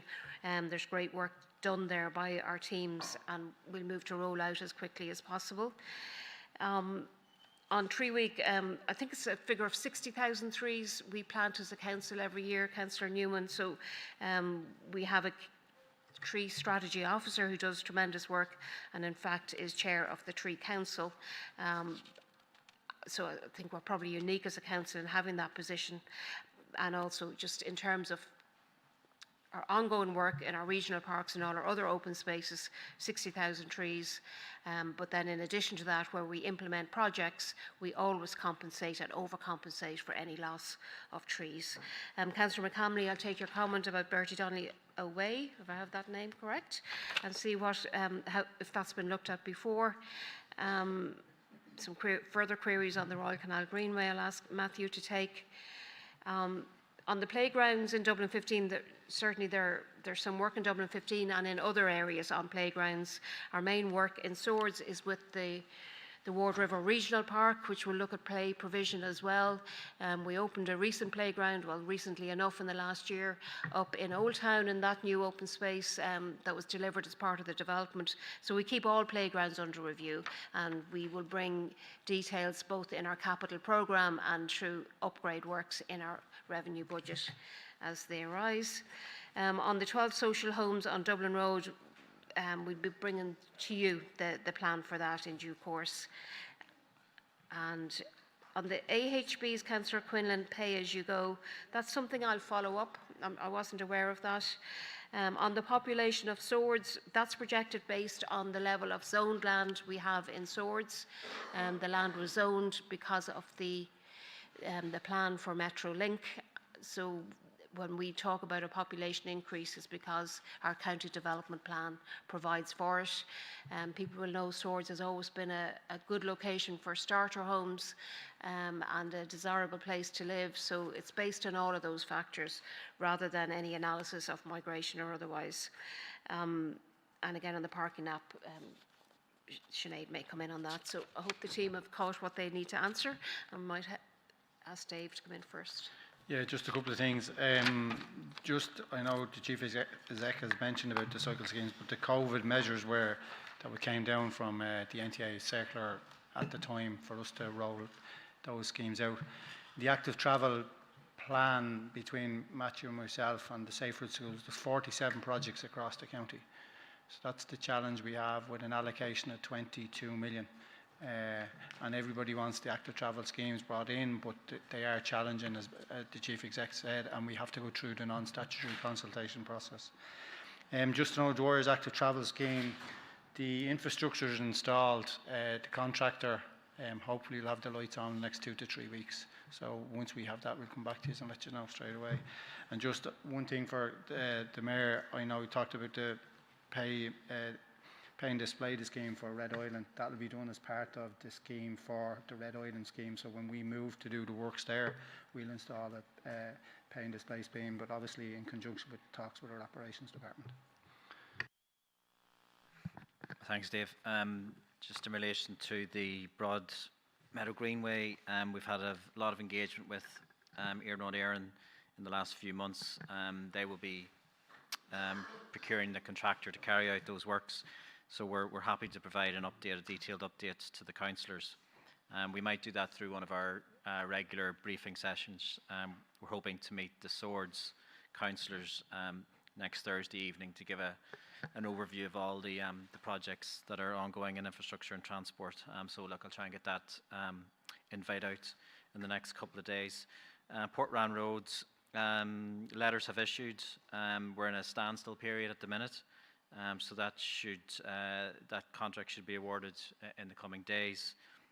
We'll keep the councillors updated on the exact date when those works will commence. It will be in May, but until the contractor is actually appointed, we don't have a date just yet. The Barnhill Link Road, no, we haven't received any complaints. It appears to be operating very well. It's well used, but we will continue to monitor the road and its junctions.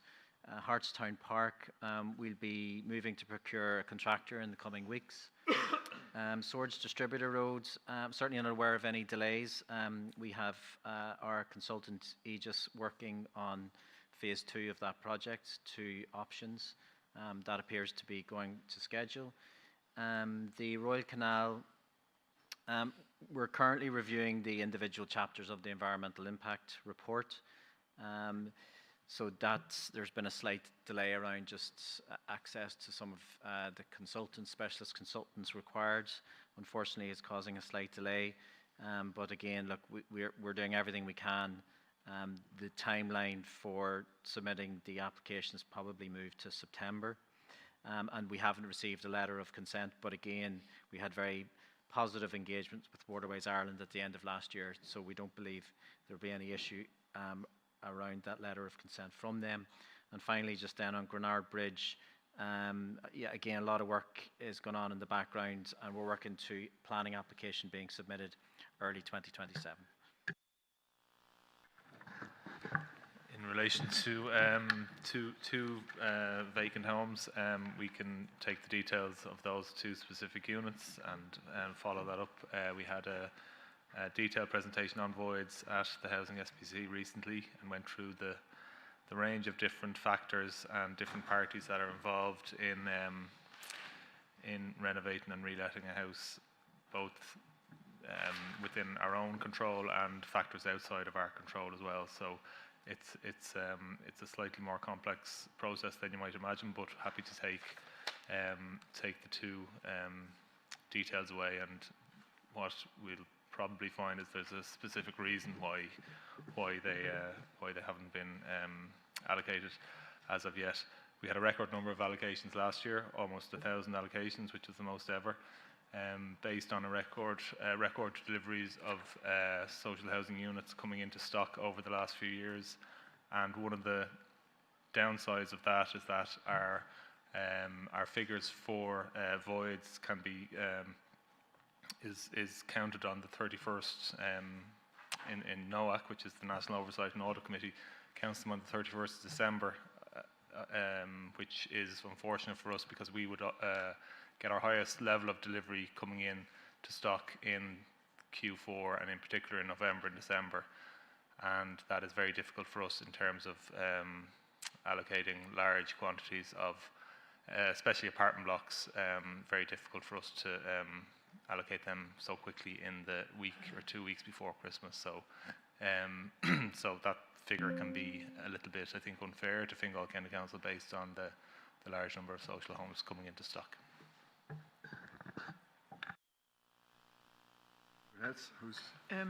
Thank you, Mayor. Just on the access strategy, it's currently being finalised and we hope to have it with you fairly shortly. Just a few questions there. Councillor Quinn, I think the parking wardens have been notified about that in Balbriggan, but I will just check up on that tomorrow. With regard to Kellystown Cemetery, Councillor Kitt, the construction contract is due to complete in Q3, Q3 of this year. And Councillor Haughey, date for the paid parking in Harbour Road. I understand that this is going on public display this coming Wednesday. And then Councillor Kelly, you mentioned about the playgrounds and the dating of some of the playgrounds. I understand now that our inspectors are doing an assessment for all the playgrounds 4 times a year.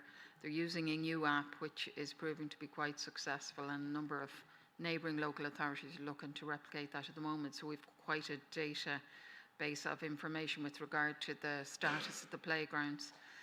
And Councillor Maguire, that was Flemington for the active travel team. And Mayor, with regard to the percentage of cash versus card, I don't have that now, but we can check it and circulate that to you tomorrow. And we will just check up on the location of those meters with regard to the issue you raised about proximity to the parking. Thank you. Okay, Councillor James Humphreys. Just perhaps the executive could come back at a later date by email, but when the Swords Western Distributed Road first phase was announced, we're expecting this route selection to be Q1 of 2027, and in this Chief Executive's report, it's Q2 of 2027. So just why the discrepancy from when it was announced and to what is in the Chief Executive's report today. Okay, so does somebody need to come back on that, or is that? No? We okay? We can provide the councillor with an update next Thursday. Okay, great. All right, so that's all the speakers I have. So it's the Chief Executive's report noted. No, thank you. So we go on. Mayor's business. There's no Mayor's business. Conference report. I've only one item here. It's number 23A, AILG Maynooth University Micro-Credential in Spatial Planning. Myself and Kieran Dennison did this one, and I recommend it to any councillors out there if you're interested. It was very interesting and informative and informal but formal, and it's worth doing if you have an interest. And we go on to correspondence number 24A, letter, these are for notings. So correspondence A, B, C, D and E. Noted? Is that okay? Noted. And then we're going to ministerial correspondence 25A and B. Noted. Noted. That agreed? Okay. And then we're going to motions. So at this point, I'm proposing that we take number 31, Councillor Quinn's motion, because we have an event after this, civic reception after this. So I'm proposing to take Councillor Quinn's motion now to vary the agenda. So Councillor Malachy Quinn proposed. Proposed Malachy, and seconded by Councillor Breen McDonough. Okay. Yes. Councillor Kieran. Yeah, I'm suggesting, Mayor, that the motion is out of order based on similar or rescinding standing order 80, where it says when a motion or resolution has been disposed of, it shall not be for any councillor to propose similar or rescinding motion within a period of 6 months without the consent of not less than 3/4 of the council. So I propose that we should take that vote before we take the motion. Okay, I'll have to seek opinion on that. So I'm going to go to corporate services and see what. Yes, Councillor Walsh. Mayor, my understanding was that once a motion is on the agenda and the Mayor hasn't ruled it out of order, the motion is in order. Okay, and if, before I go to corporate services, Councillor David Healy. The discussion that we had in November was about the budget, and the budget did not include increasing the rents. The budget was based upon the money coming in from an increase in the rents, but it was made very clear, and we all accept, that the setting of the rents is an executive function and not a councillor's function. So we weren't in a position to resolve a motion on this matter because it's not our function. We're in a position to advise the executive, and we didn't do that in November. There's nothing stopping us from discussing this now. Thank you. Okay, and I have 3 more speakers here on this point of order, but I do note that one of the replies says that it is an executive function. I'm not sure about the, I remember we had a long discussion about increasing rent and how much and all the rest. Anyway, Malachy, are you coming in a point of order? No later. Okay. So it's Councillor Tormey now. Yeah, it just goes back to what I raised earlier in terms of here we have a proposal, but we don't have any figures. So it's asking to pause the rent increases, and it doesn't take into account the cost that would be, and then any adjustments that would need to be made within the budget for that. Okay, so now I have 2 more. This on the point of order stuff. Brian McDonough, yes? Just on the point of order, I think it'd be, a way over liberal interpretation. We never discuss, there are plenty of things we discuss more than within 6 months when there's a variation in information or there. What we previously had was a vote to a procedural motion to adjourn during the budget. It was a completely different motion from this on a similar topic. So I think, in my opinion, it'd be it's not as if it's exactly the same or even the same effect or function. So I think it's entirely in order in my view. Thank you. Okay, Councillor Joe Newman. Yeah, Mayor, just a question on it. It's for clarification. I presume if we go for a review, it can either be reviewed up and down. Would that be the case? And also, there is no call for a review, just to clarify. Well, it's a review, sorry, yeah. No. Pardon? There's no call for a review, it's a call to postpone the increase. Yeah, so, right, sorry, go ahead, Joe. Councillor Newman. Apologies.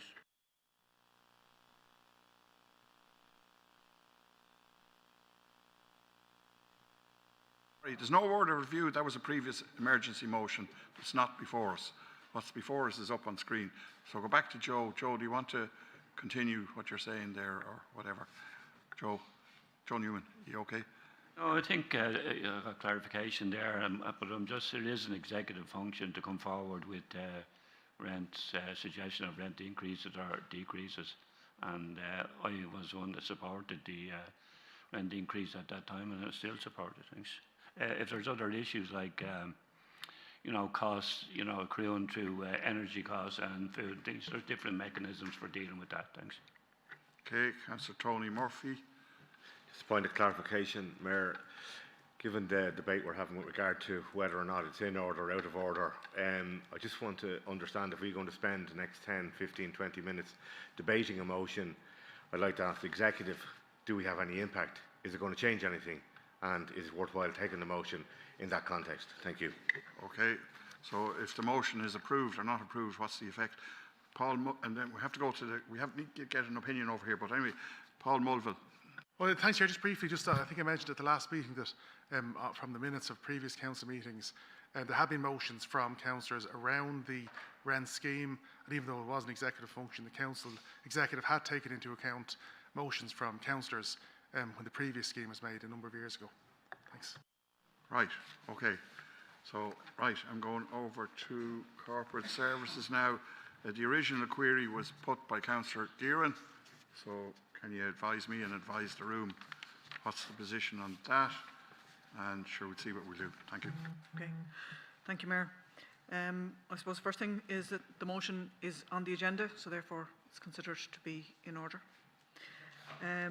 The motion is asking to pause the rent increase, and that is an executive function, and I suppose really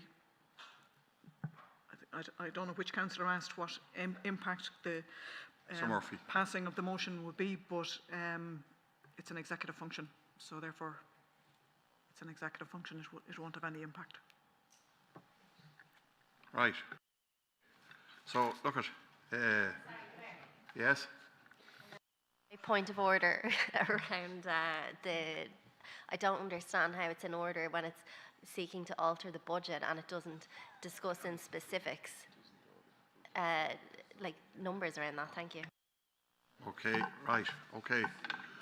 Right, okay. Who's that? Patrick Quinlan. Yeah, thanks very much, Chair. I'm just looking for a point of clarification here on what corporators have said, with this being an executive function. Does that effectively mean that if the motion is passed, that's still up to the executive on whether or not they implement it? Yes, that So appears. in effect, the elected members of the council are subordinate to the council in this regard. Well, not really. It can have persuasive effect. They could take cognizance. They could take cognizance of the motion, or they could ignore it. But that's politics and whatever, and that's the way it is. Right, where are we at? Okay, I've received advice. It's on the agenda. I have to make a ruling on this, and I'm making a ruling. I want to take this motion. I want to take it now. That's it. It's in order. If I saw this agenda before the relevant time for publication, I most likely would have raised queries about whether it's legitimate or not, or in order or not, because there are no references to the money and where it will come from. If we delay the increase in rents and we lose X thousands, whatever it is, where's that going to come out of, and all that sort of thing. So I would have raised that query, and maybe the motion might have been edited if the councillor was given a chance and all that. But that's all yesterday in hearsay. We're here now. I'm ruling that we take the motion and let's proceed to debate it and get it done. So has the motion been, I've ruled on this motion. We are taking this motion. Have you proposed it, Councillor Quinn? Yes. And yes. Who seconded it? Councillor Breen Murphy. So, Councillor Quinn, do you want to speak to it? Thank you very much. I just want to thank every councillor who's made a contribution prior to the speaking on this motion, so thank you very much for that. The increase in rents for tenants at this time will only add to the crippling costs to families already struggling with energy, poverty, cost of living crisis and increased transport costs. As of yesterday, April 12th, home heating oil kerosene in Ireland costs approximately €870 to €880 for 500 litres, roughly 1,720 to 1,740 for 1,000 litres in the Dublin area. I spoke to one of our council tenants yesterday who has been turning on the heating for an hour every day in the last 7 days because she simply has a choice to make. It's eat or heat. Let's just think about that as we debate this motion. We do not have the figures for Fingal, but according to the latest census, there are more than 726,000 people aged over 65 years in Ireland, and 190,000 of them live alone. Looking at poverty by our age group, the most recent CSO data shows that 13.3% of those aged above 65 years, more than 106,000 older people live in relative income poverty. This is an increase of 64% compared to 2023. The CSO data also shows that without the temporary costs of living measures in 2024, the poverty rate among older people would have been 21.1%. Now there is a recognition of how bad the crisis is. If the present government hadn't intervened, we would have been at 21.1%. They didn't go far enough. That's my opinion. As of these temporary measures wind down, the true picture of poverty among older people has revealed itself according to Alone, and this is a notable concern. The impact of inflation is greatest for those households in the bottom 4 deciles of income distribution. These households spend a greater proportion of their income compared to better off households and are more exposed to price increases. They are also very exposed to the nature of the current cost of living crisis, as they also spend a greater proportion of their income on food and energy. As inflation persists, policies will need to be more impactful, targeted towards these households and further assist with the growing living cost challenges they face. Rising inflation has resulted in the cost of living pressures remaining a challenge for those on the lowest incomes. The number at risk of poverty has increased in the last 12 months prior to the recent aggression by the USA and Israel.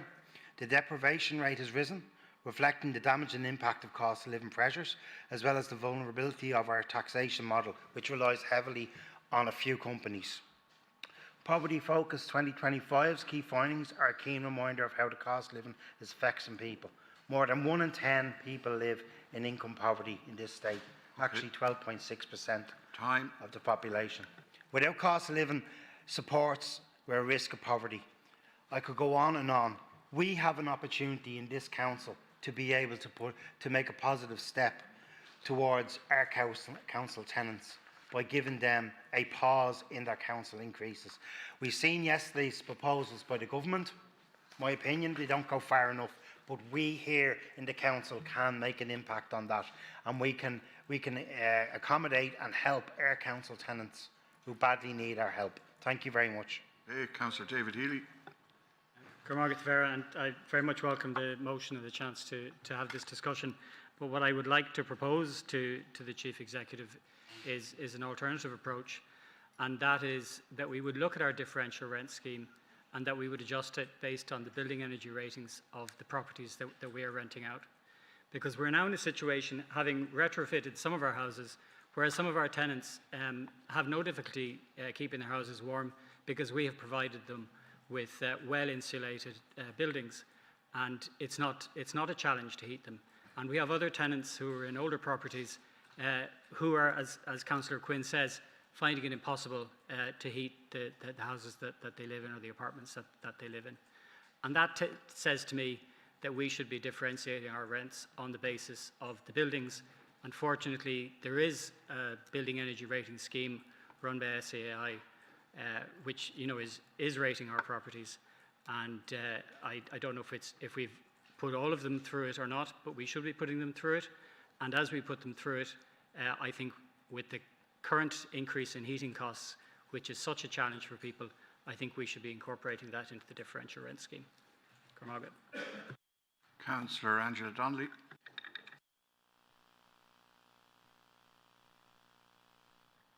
Thank you. I'd like to support the motion. Households are facing a cost of living crisis, and we need to do all we can to reduce that burden, as record numbers of households are already struggling to pay their energy bills, with hundreds of thousands in arrears and many more on the brink. The number of people at risk of poverty has also increased. We spoke earlier about the financial impacts the significant increase in energy prices may have on our expenditure. That doesn't come close to the short-term reality that many council tenants are facing. I'd like to speak about our tenants with disabilities. They have the additional cost of charging equipment such as hoists and electric wheelchairs, and honestly the term heat or eat is a reality to many of them. Fuel, food and heating bills continue to spiral out of control. The price of heating homes is particularly hitting households in uninsulated, drafty council homes. We need to give these families a break. A pause in the rent increase would go a long way to helping families we are all here to represent. This is an executive function, and I would ask the executive to seriously consider this request. We discussed authorising additional overspends today of 2 million without blinking. Surely we can afford to pause the rents for a month or two. Thank you. Councillor John Burchell. Yeah, support the motion, of course. I don't think we should have put up the rents. We're entering a very volatile time here. Business as usual isn't going to cut it. The events since the start of the year alone, the explosions, the protests that exploded over the last week, this is going to become the norm as greater and greater numbers of people are forced into poverty. If the government won't, what we call a cost of living crisis is in many cases a cost of profiteering crisis.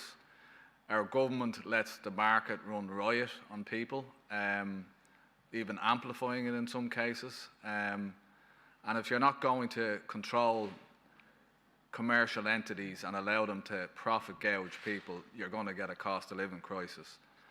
The minimum the state should be doing is acting in a counter-cyclical fashion.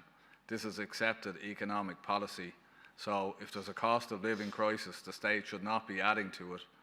And that includes councils, and our council here is, as well as the rent increases. They increased parking charges recently. We increased the charges in the recycling centre. I mean, we should not be adding to this. Our job should be to try and ease the burden on people as they face, increasing challenges. And business as usual isn't going to cut it. We've taken a business as usual approach to housing, and the end result is that tragic case that Councillor Hannafy read out the letter from the young girl there. So really, we need to be much more flexible. We need to intervene here and not just be waiting for things to happen, because we're entering a very different world and business as usual won't cut it. Councillor Breen McDonough. Yeah, I wanted to support the motion, and I think the emphasis on older people and people who are on lower fixed incomes is really important. We haven't seen the final draft or a draft of what the scheme is going to be, but I think it's important to kind of note that there are already built-in increases when social welfare goes up, people's rent goes up, and people were expecting that already. But I have deep concerns that people who are on very low pensions are going to be paying the same percentage or the same percentage increase as people who are on much higher incomes. Percentage there isn't equity. It's not fairness. In relation to whether this debate is worth having or at all, given that it's an executive function, I mean the executive obviously are in a position where if they listen to councillors, and that's something that I think that we should acknowledge. They don't listen to every council on everything, but if we were in a circumstances here where everybody said, look, where all councillors were advising them that the circumstances have changed since the budget, and that actually we are in a position where we all agree that perhaps now is not the time to implement something, whether we disagree or agree whether it's a long-term strategy. If every councillor voted for this, I think in general it's one of those things that the executive would certainly have to consider in relation to any of the decisions that they make going forward. In a practical sense, I think it's always been something that, or not always, but it's a thing that I've been thinking about a lot in relation to the differential rent scheme that Councillor Healy suggested, which was really good. And one of the things I've looked at in the pilot project that ran in Stranmill, the estate where I'm in, was that solar didn't become a part of it. I've installed solar. It's made a huge difference in relation to the bill in terms of electricity. The return on it is incredible in terms of the economic return, and we should be in a position, not just in terms of Fingal, but nationally, to find a way to put solar on every council house in the country, and on the benefit of that to be shared in such a way that the council recoups its investment, but also that the residents get some of the benefit of having solar on their roof as an electricity generator. So there are means and ways, I think, that we could have a differential rent scheme that really made a difference. I think this council in general, the strategy is to go the right way, but I think there are different ways that we could have done the budget. But in relation, that fight is lost. But I really think it would be great if we could consider, given the change in government policy in relation to carbon taxes, that we do something similar here and reconsider the increases. Thank you. Councillor Gerard Sheehan. Thank you. Yeah, I want to support the motion. It's something that we've seen over the last few weeks, this absolute spike in the cost of fuel. It really is hitting everybody, and it's the straw that's breaking the camel's back, and it's across the country. People are really, really feeling it. And I think that if we could do it, it would be just some sort of immediate relief to try to prevent any additional financial burden which are coming in the middle of a cost of or the current energy crisis and the volatility, and give a bit of breathing room for maybe the government.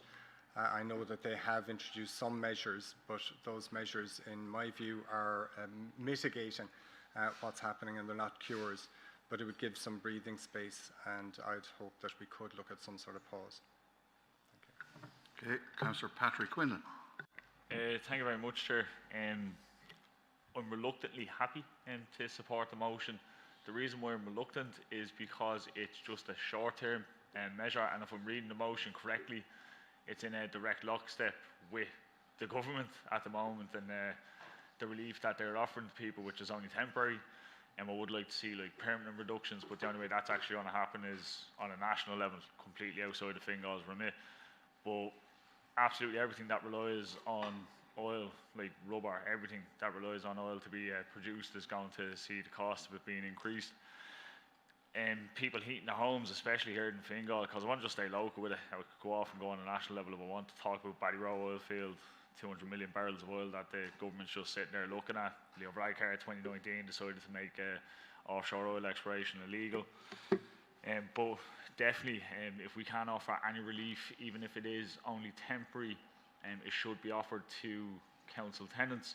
But I'd strongly urge the executive, like no one could have predicted that in February, like Israel / America would essentially go to war with Iran. But we should definitely be looking at ways that we can long term, not temporarily, but long term actually reduce people's costs in relation to heating their homes, paying the rent and stuff like that. So I'm happy to support this motion just to give the Irish people a bit of relief, because being on the ground with the protesters over the last week and supporting the protesters, engaging with them, like these are people that are on half decent money, but they're being absolutely stretched to the limit. No, they might not be social housing tenants, but if you have people who are, you know, effectively working 60 hours a week, struggling, social tenants are obviously struggling, and we need to support them. We need to support the most vulnerable in our society. Okay, thank you. So, Councillor John Walsh. Yeah, support the motion, Mayor. I have serious concerns that going ahead with the housing rent increases at this point would cause very real hardship at a time of spiralling cost of living increases. And obviously, it is an executive function, and a decision was made on the budget by a small majority, and that decision was made in a particular time frame. I didn't agree with it, but I think in looking at this again, the executive can reflect on the fact that there's been a very dramatic change in circumstances since last December. I mean, starting with Trump's act of lunacy in attacking Iran, all the impacts that have come from that, the spikes in the cost of living, fuel increases, the events of the last couple of weeks, and the decision just yesterday by the government following the emergency cabinet meeting to offer various types of relief to the people and the groups who are most involved in the protests. That's a significant change in government policy. It's a significant change relating to excise duty. It relates to a delay in the increase in carbon tax to the budget. And it's appropriate for the council to look at its position again in the light of those changes in government policy. And I think there is an opportunity to do that because the draft scheme hasn't come forward to us. It hasn't yet been approved.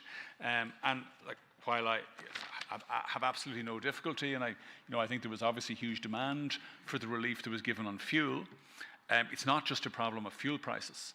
There's a problem of, the cost of living is about affordability, it's about rents, it's about food prices. And no relief is being given to workers, no relief has been given to social housing tenants. I think that's fundamentally wrong and it's fundamentally unjust. And that's why I support the current motion. It's a short-term measure, and that's all we can do at the moment, given the volatility and the uncertainty in the world today. But as a short-term measure, I'm certainly happy to support it. Okay, Councillor Ellen Troy. I'd like to support the motion. Circumstances have changed out of all recognition, as everybody said.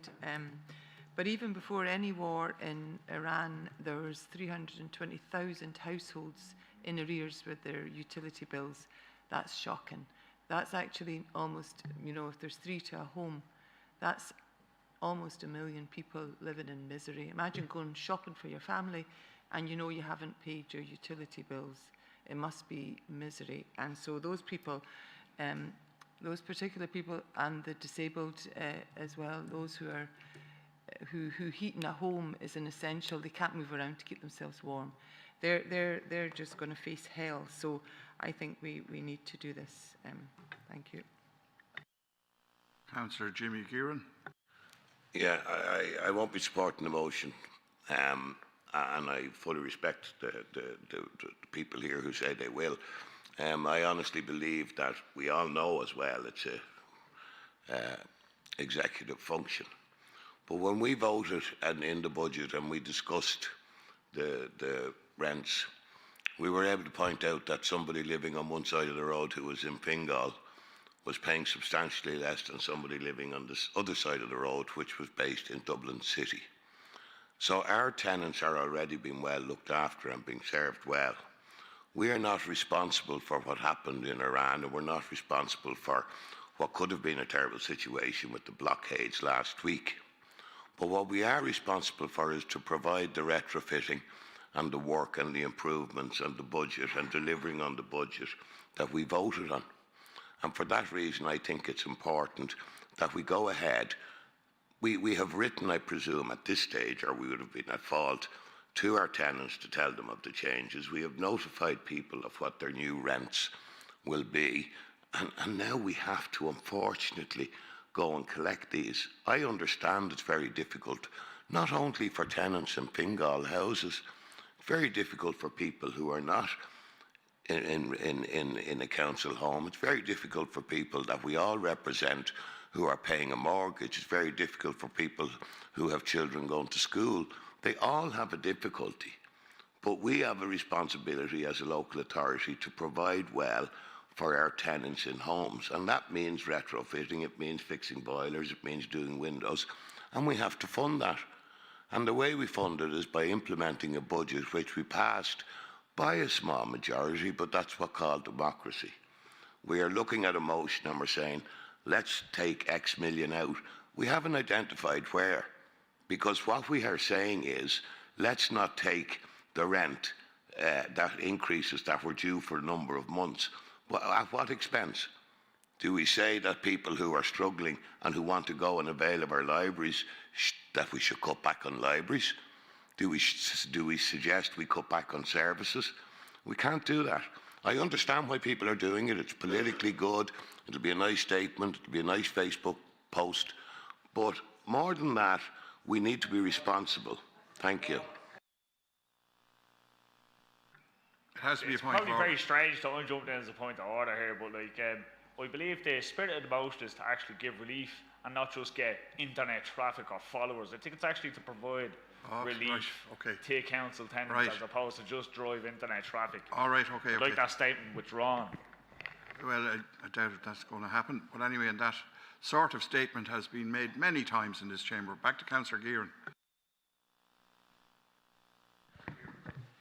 Thanks, Mayor. I'm surprised, in fact, that Councillor Quinlan's still here and not outside posting. But anyway, I just make the point that I do think there is an onus on us as councillors to stand by the budget that we voted in. If people want to address this in the next budget, that's the time to do it. Thanks. Okay, Councillor Owen O'Brien. Yeah, thanks, Mayor. Yeah, look, there's no question whatsoever that with all that's going on globally, there's massive uncertainty. Every household, or certainly the majority of households, whether they're private renters, whether they're homeowners paying a mortgage, or whether they're council tenants, are feeling the impact of, the increases in cost of living, whether that be fuel, whether that be the shopping basket, and so forth. Everything has gotten more expensive, and those of us who are at work increasingly feel the spending power of our euro going down. So like that's affecting pretty much every sector of the economy, every part of society. I suppose what hasn't been mentioned until Councillor Gearan's intervention there is actually what this would cost and where that money would come from. Okay, so I certainly am not sitting here trying to cast aspersions on anybody who's made a comment in this debate, but the fact of the matter is, and the Chief Executive may well listen to the call if this motion is passed, but the bottom line there would be that we would need to reduce our estate management budget. The Chief Executive might outline by how many million, I can't remember off the top of my head from the budget discussions, but that's would be to my mind, the net impact of if this motion goes through and if the Chief Executive decides with the executive function that she has to pause, and the motion again doesn't call for, I mean, that pause could be a month. I'm not sure if the proposer wants a month pause or how many. It's not specified in the motion, but that's the practical reality, I suppose. And we do have, you know, we've approved a budget that provides for hundreds of millions in expenditure in this county and the services that are attached to that. So if the Chief Executive doesn't go ahead with the differential rent increase, where's that money coming from and what is the net impact is the question that I have. Thanks, Mayor. Okay. John Smith. Thank you. Yeah, look, I'm more than happy to support this, and I think in the spirit of what people are talking about here, we're maybe getting ahead of ourselves in terms of asking where the money's come from. I would hope if this passes that the Executive will bring forward some proposals that are workable, that show where this money would come from. And I do think it's okay for us to look back at our budget in a way that others are against, because the goalposts have shifted dramatically in the space of a few weeks. Look, the last week in this country has been absolutely astounding, and I've been blown away by the people power, by people being able to get out there and have their voices heard, and by people who would generally be against such types of protests and people who were negatively affected by those protests, standing by those protesters and being able to say, do you know what, this is more important than me being late for work, or this is more important than me missing an appointment. When the cost of living crisis increases and the cost of fuel increases, people will miss more appointments because they will not be able to put the fuel in their cars to get to them. And not everybody is lucky enough. We already know the state of our public transport in this country. The sad thing about all of this is the last week was completely unavoidable, or was completely avoidable. There was a proposal put forward by our party only 2 weeks ago that would have met the protesters' demands, and we would have seen the initiatives brought in to try and curtail the rise in costs. I think it was our former mayor a few weeks ago said that the social contract in this country is broken, and he is spot on. Like, we're at a stage here where we can't even, our unions can't even get out on the ground and vote. There's clauses within the social partnership agreements that stop that. We were on the verge of a national strike in the last week, and it comes down to people that have been pushed to their collars, hard-working people, whether they're businessmen who make decent money or whether they're people that I often advocate for, people with disabilities and people with carers who are being really pushed here. I really hope that the Executive do put forward a proposal that will go along with this that we can work with. Thank you. Okay, thank you. If we could stick to the motion, it would be great as well. Councillor James Humphreys. Thank you, Mayor, and thank you for the proposals for putting this motion forward. It is timely, seeing that the letters are currently being sent out to our tenants. Like, this has been the most predictable chaos, and we know it is because we said it back in November when this decision was being rushed through on the day when we had 14 days to actually sit down and talk about it. This is a crisis that we're going through that was predictable, it was predicted, and it was everyone unfortunately seen it coming because of the state of international diplomacy and politics at the moment. The rationale of that Dublin City Council tenants are paying more, so therefore we should raise the rent on Fingal County Council tenants, certainly fell flat when it was made back in November. It certainly falls flat on me today. A decision that we have to make today is to proceed with a rent increase.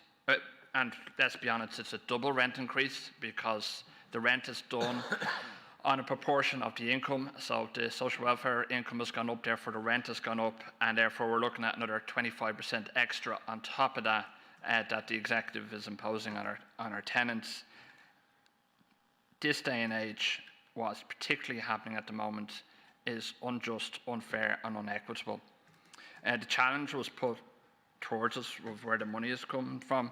Well, the first protocol I would suggest would be the COVID reserve funding that is still sitting on our balance book.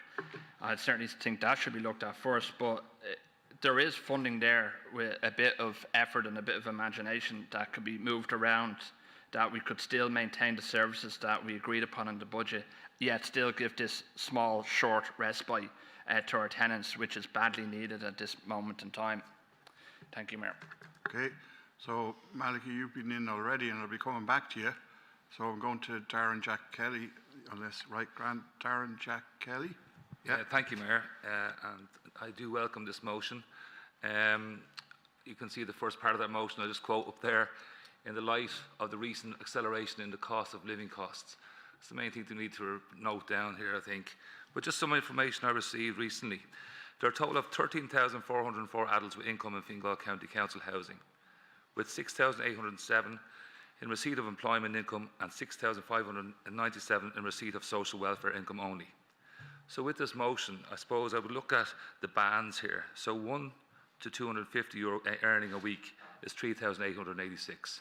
I'm sure that's people with disabilities and, you know, that are suffering more than anybody else out there. And I think maybe that could be looked at, and maybe €250 to €500, where there's 5,519 people earning that amount of money. After that, it's quite good earnings, really.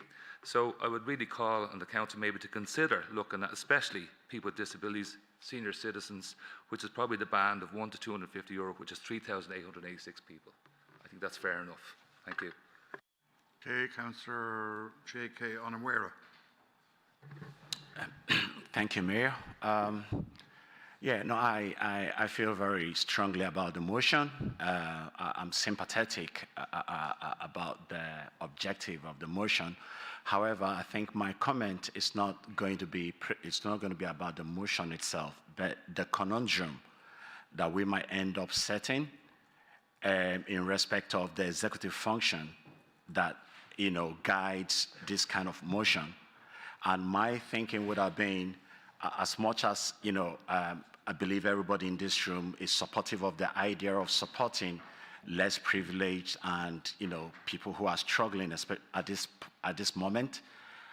My concern would be how we could set aside the executive function in order to achieve this, because it's just going to throw up a whole lot of dust, and the problem that will be associated with trying to take up that motion, if it does pass, is where I think we have a major problem.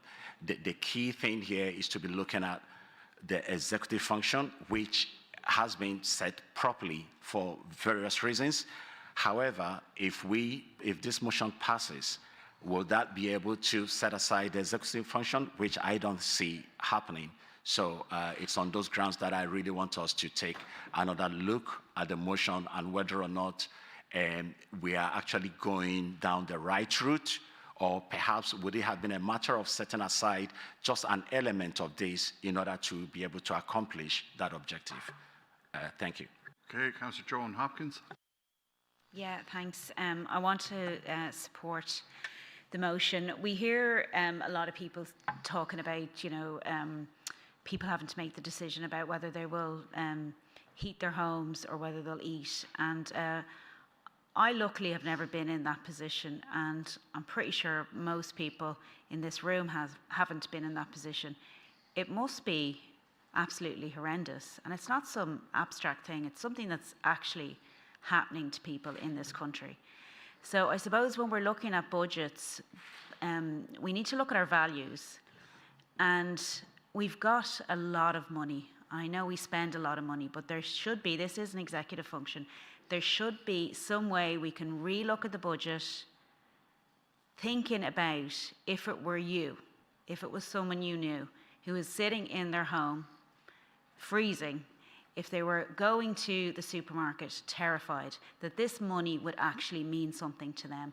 It's just one more thing. Like, a lot of us here have been on so many protests, and usually I'm on protests with women and children and people with buggies and wheelchairs, but we saw a different type of wheels in the city the last week. We saw trucks and tractors and grown men crying.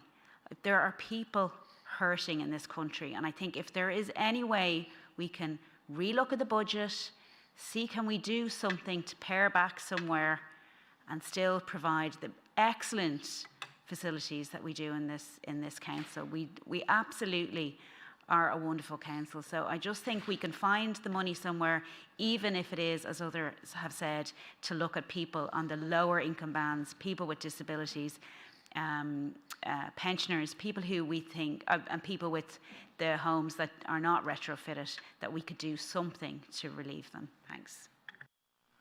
Councillor Mark Boland. Thanks, Mayor.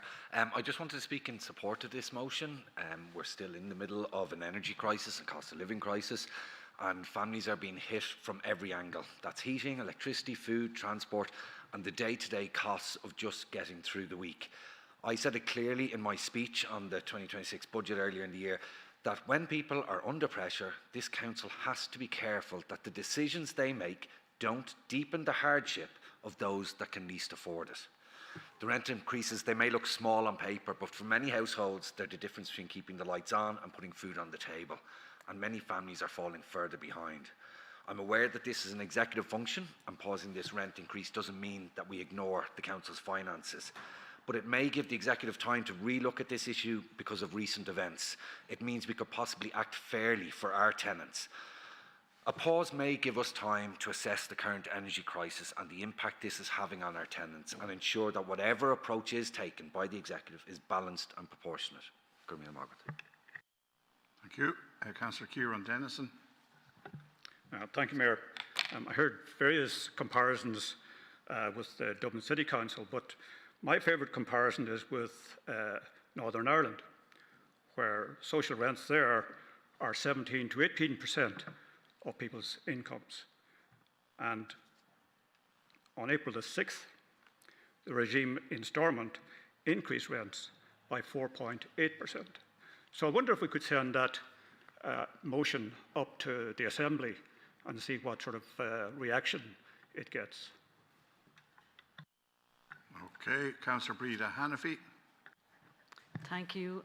I'm not going to repeat everything that everybody has said, but I'm just going to say morally this is the right thing to do. It's just postponing it for a couple of months or as long as this cost of living crisis lasts.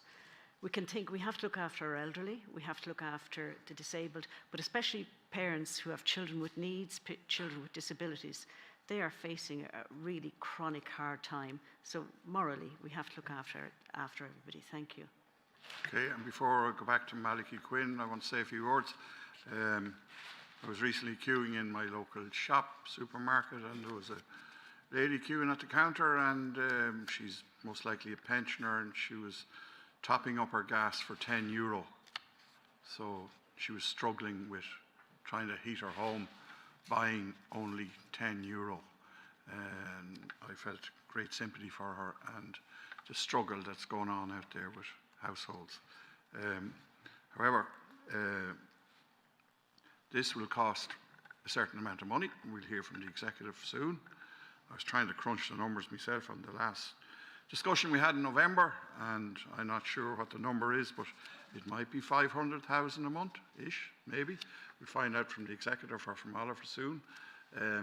So like a 3-month pause is 1.5 million. And as I said, if I had sight of this motion earlier, before it was put on the agenda, I would have advised the executive to contact the proposer and ask him or her, in this case it's him, Malachy, to put down where the money might come from if we're going to change the budget. And that's what Evie Tormey referred to as well.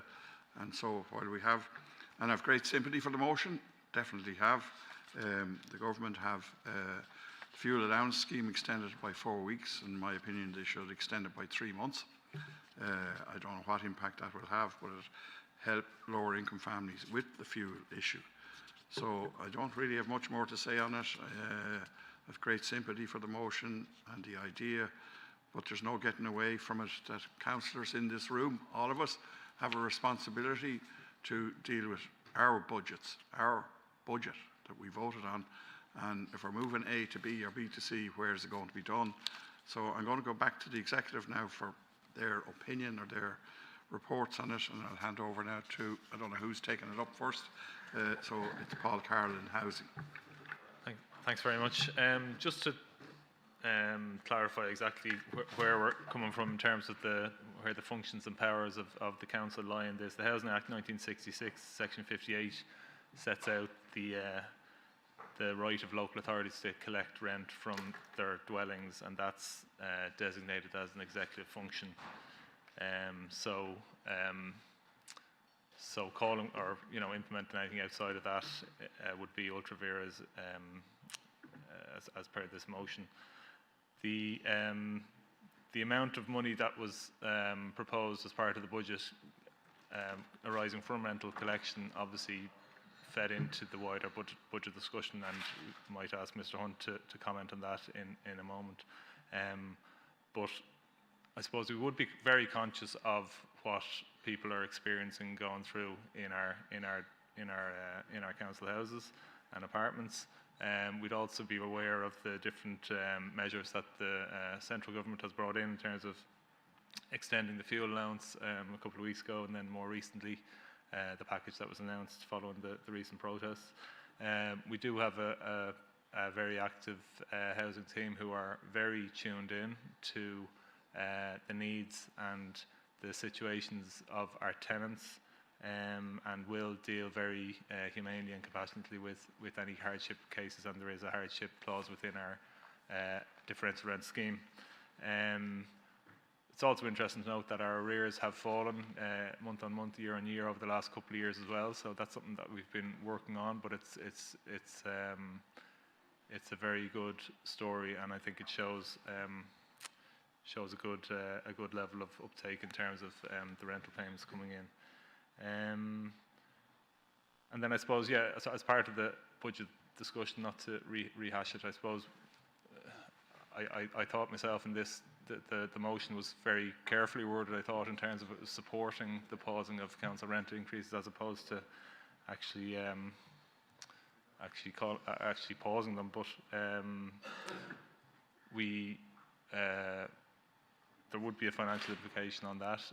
But the money that we collect from our rent, as you remember from the budget discussion, that goes into our housing maintenance. One of the councillors mentioned that we do provide a good, strong level of service across the housing department for our tenants in houses and apartments of all different, a wide range of different demographics who we work with, and we also support a retrofitting program that will look to retrofit another 150 of our homes this year, which will, in the long term, deal with issues that have been mentioned in terms of fuel poverty. So I might just hand over to Mr. Hunt now just to comment on the financial aspects. Thanks, Paul. So the amended budget as passed by this council last November reflected additional income of 3.3 million with regards to the rent increase. As Paul has outlined, that allowed us to facilitate increases in housing maintenance as well as other service areas across housing.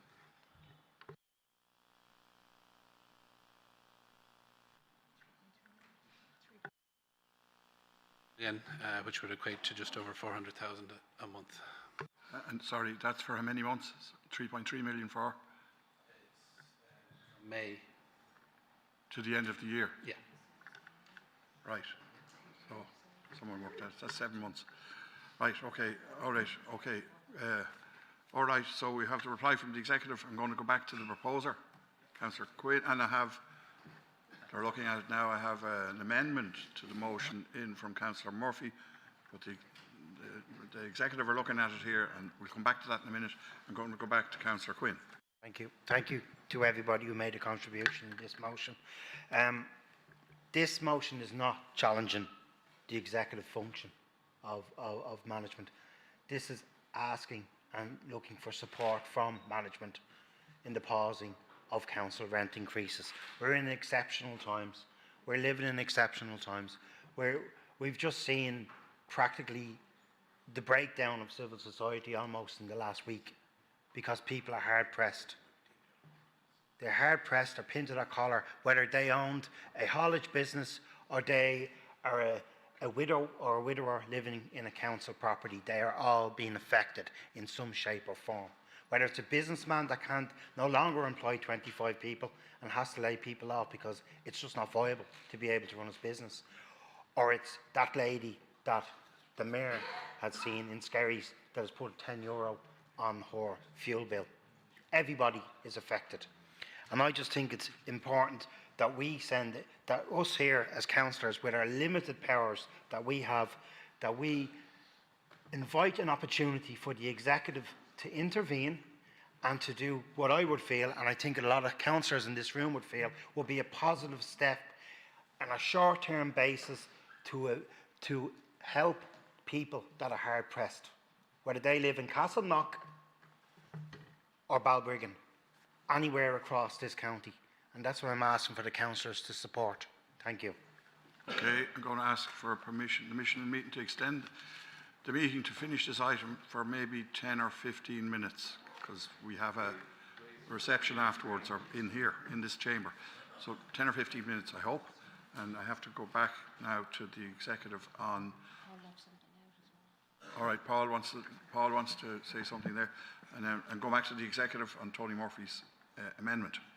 Sorry, Right. yeah, I neglected to mention that the scheme has been implemented, and we have started communicating with our tenants across the county. So just give me a minute now. I'll check here.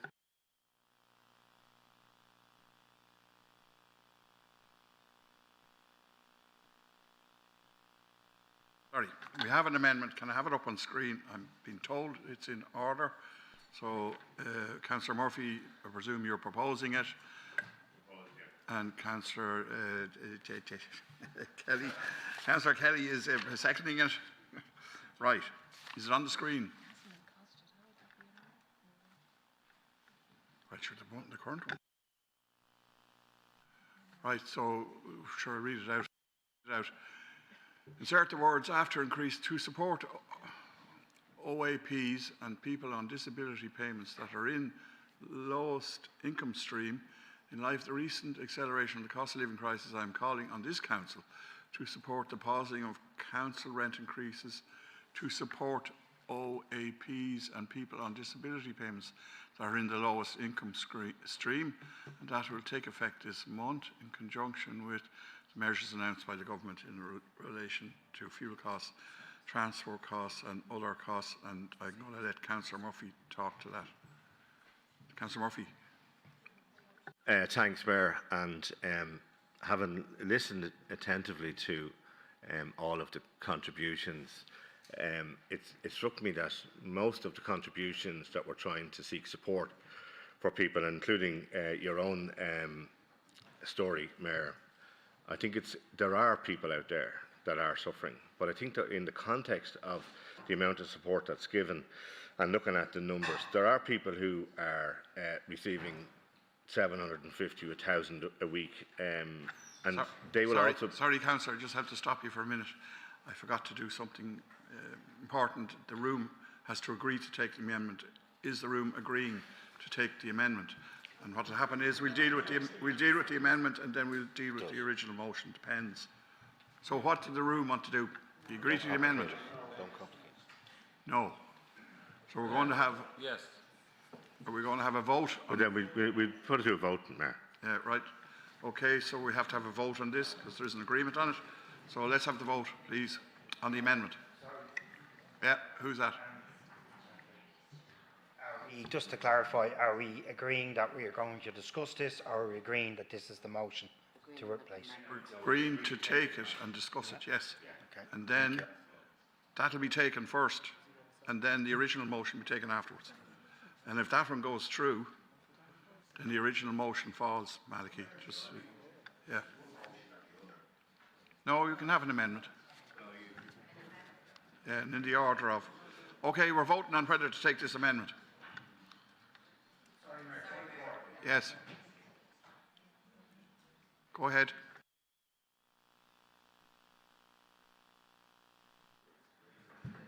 Just for absolute clarity, the vote now is to amend the original motion. Correct. Because I don't think that's what you said. Sorry.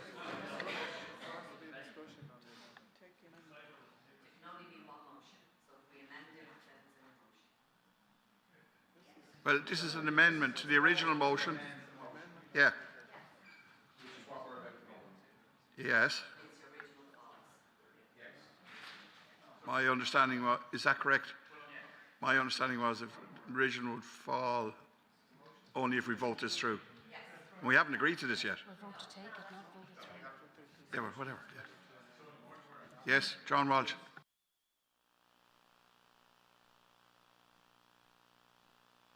Yes. No. Is that in order, everyone that's experienced here? I think it is. No? Right. Look, motions are amended all the time, and then... There's proposed to amend the motion that's been voted on. Yes. Yeah. Yes. Yes. Well, we haven't, apparently. That's what we're arguing about. Are we agreeing to put the amendment on the floor without a vote? Agreed. No. Right, let's have the vote on that. It's not agreed, we vote for it. Yeah, okay. We're going to vote for it now. Yeah. Let's see what happens. Yeah. What's the one that passion? Ellen.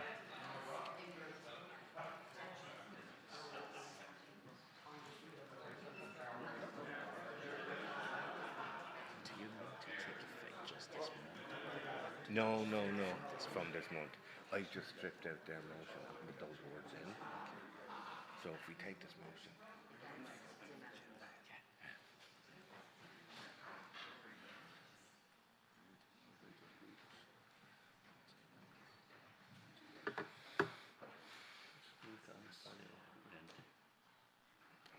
No, it doesn't say that.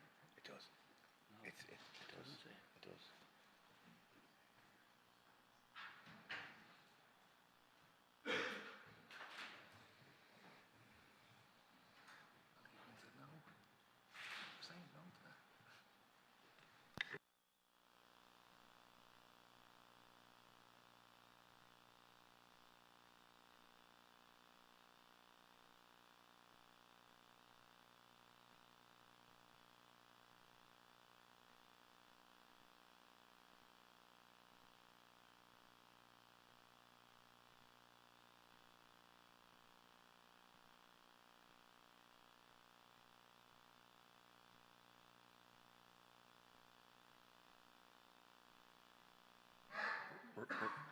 We're going to call the result now, so if anyone wants to vote, vote. The results of the vote are green, yes, 20, yellow, abstain, 9, red, no, 5. Okay, so we've agreed to take the amendment, discuss it now and vote on it. And I'm going to, James, I'm going to go back to the proposer who will explain his amendment. Then I'll come to James. Is that okay? Yeah, you're on the list here. Right, back to the proposer, Tony Murphy. Thanks, Mayor, and thanks everyone for allowing this motion be considered. I think when I had listened attentively to the debate, I got a clear sense that everyone in the room clearly understood that there are very vulnerable people out there, and we do have issues with regard to the support that we can offer as a council. And I think as a compromise to the other motion, when I listened to most of the contributions, there was a lot of references to OAPs and a lot of references to people who are on the lowest income stream. We also have people who are on a much higher income stream, and I don't think that we should consider the whole gamut of people that are there in that context, because we can do more. If we look at OAPs, it's more achievable for the executive to consider. And I think in the context of what Councillor Healy was saying with regard to retrofitting and creating opportunity where we will be able to maybe look at the heating costs and all of the energy costs in a way that they're impacting now that they won't impact if we do the retrofitting and we put in the supports that are needed in order to keep down the cost of living for people who are trying to heat their homes. So in that end, I felt that this would be a much more achievable goal in order for everyone to agree to get this over the line, even though I do appreciate it's an executive function, but in the circumstances, It is the people who are most vulnerable. It is the OAPs, whom we did discuss in great detail during the debate, and unfortunately it wasn't included. And I felt myself it should have been. And that, coupled with people who are on lower income streams and less able to earn money, should be supported in a way that the force motion intended. Thank you. Okay, Councillor James Humphreys. Thank you, and I commend the councillor for putting forward the amendment, but I think in a time of crisis, you shouldn't be adding more complexity to an issue. We know that the rent increase is coming in. I think it's an inordinate amount of body of work that the executive would have to go through to identify who should be paying the increase, who shouldn't be paying the increase, rather than just instituting a across-the-board pause, especially in the context when this motion is not calling for it to be stopped, it's only calling for it to be paused. That in this scenario, there's no need to add an extra layer of complexity to us on the executive side. That should be simple and straightforward. We're in the middle of a crisis, just pause it now. Okay, Councillor Joe Newman. Yeah, Mayor, I don't know if there's any difference in this motion than the previous motion, because it's still calling for the pausing of council rent increases. I'd just like clarification on that from the executive. If this motion goes through, do you pause all rent increases or just a certain section? Thanks. I think it's a certain section, but we'll get clarity. So, Councillor Angela Donnelly. Thank you. I think we've missed an opportunity here. I will, of course, support the motion because I wouldn't miss out on the opportunity to try and give some people a break. But there's a huge cohort in Fingal County Council that needs a break, and this doesn't take into account people with young kids. It doesn't take into account carers. It's very specific and onerous, in my opinion, in terms of the payments that our tenants are receiving. It doesn't take into account all those all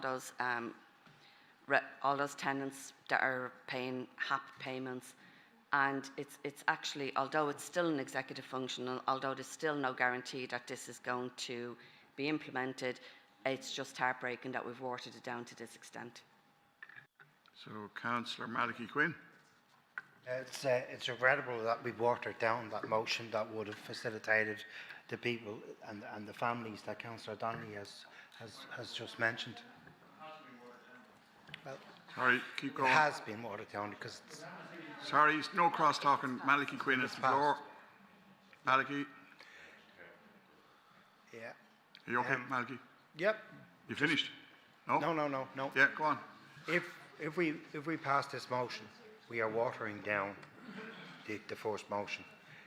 It's actually increasing the amount of bureaucracy that the executive would have to undertake. I had also in my original motion had stated that it was being deferred to the executive function to decide on the duration and timeline of this. So the implications of that would have been and we need to respect the fact that we have limited powers. We respect the fact that the executive would make that decision. This is a watering down. I will support it. If it's passed, I will support it because the function of my motion was to support people that were vulnerable. That is two cohorts of people that are vulnerable. There is also people that are vulnerable that are in family, two or three families living in council properties at the moment because they have no housing. You know, we have some serious issues there, and I think that these two cohorts of people are very, very, very important. But there is others that are no longer in this motion. Thank you. Okay, Councillor Jimmy Gearan. Yeah, I mean, Mayor, I think this motion is out of order, first of all. If that's supported, Councillor Quinn's falls, and that's a significant change. That's not a small change. That's maybe making reductions for 15% of the tenants, as opposed to 100% of the tenants, which was the intention of the original motion that I opposed. But you can't have your cake and eat it. We either have standing orders and we either have things that we operate by and we need to stick to it. That motion, one, is significantly changing the original motion, and two, it has two asks.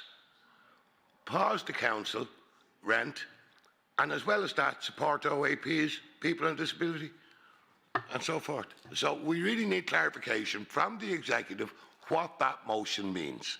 If it's only those few people, it's a significant change. And I can't support it, sorry. Okay, Councillor Brian McDonough. Yeah, it's one of those where I'm not sure that I I don't think it needs this amendment. So, but I also kind of disagree with Councillor Gearan.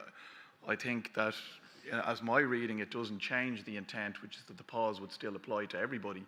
It just offers a reason for it. But at the end of the day, given that it's an executive function, it's going to be down to the executive what way they interpret it or interpret our wills and whether they actually want to act on it or not. And they already have the budget, so they don't have to act on it in any way, shape or form. So my view is I'll probably vote against the amendment.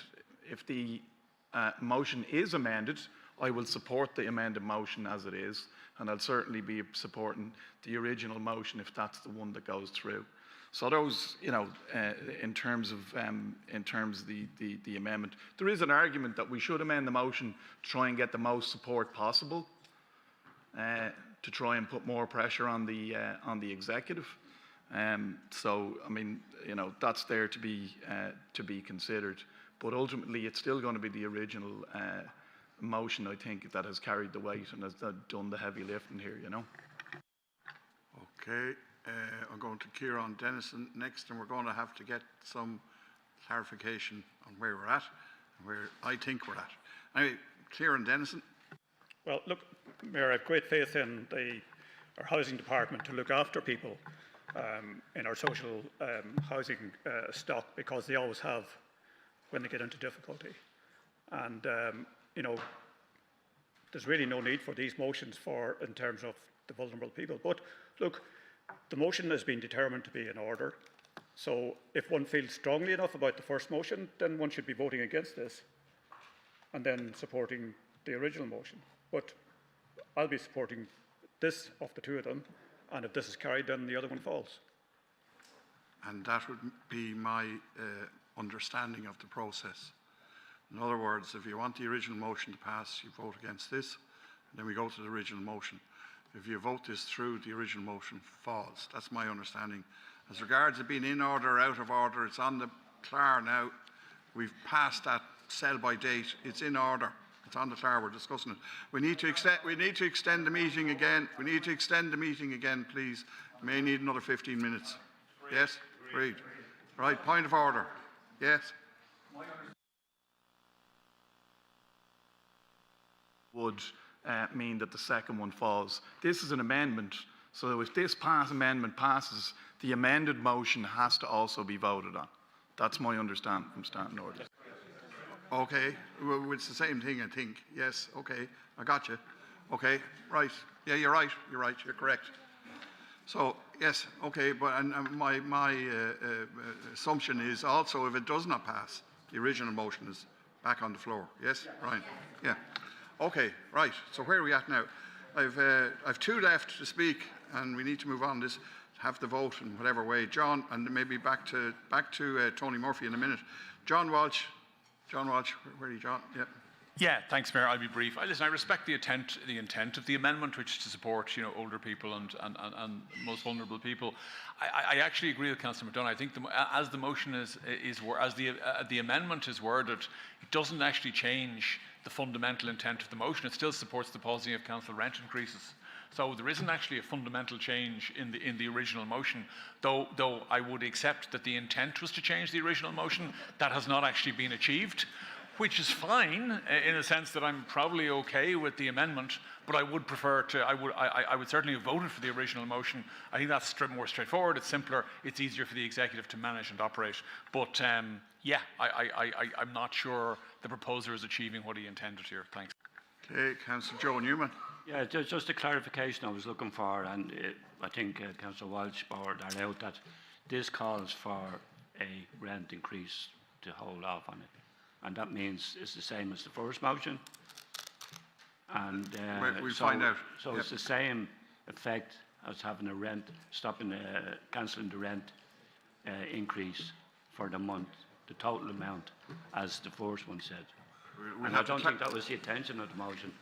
Or, the intention was to, stop a certain amount to pay a certain amount of people, but it is the same as the first motion with that other part just added in about. Okay, we'll in clarify. good faith, in good faith, trying to support the motion. Clarify that. Councillor Angela Donnelly, and then I'll go back to Tony Murphy.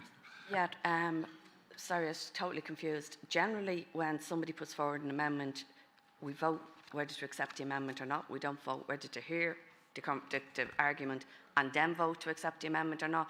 So I found that really, really confusing, but I would, and I know we're going to get it, but to me, the way that motion is worded now, and thanks Councillor McDonough, because the comma is after increases, it definitely hasn't changed the original motion.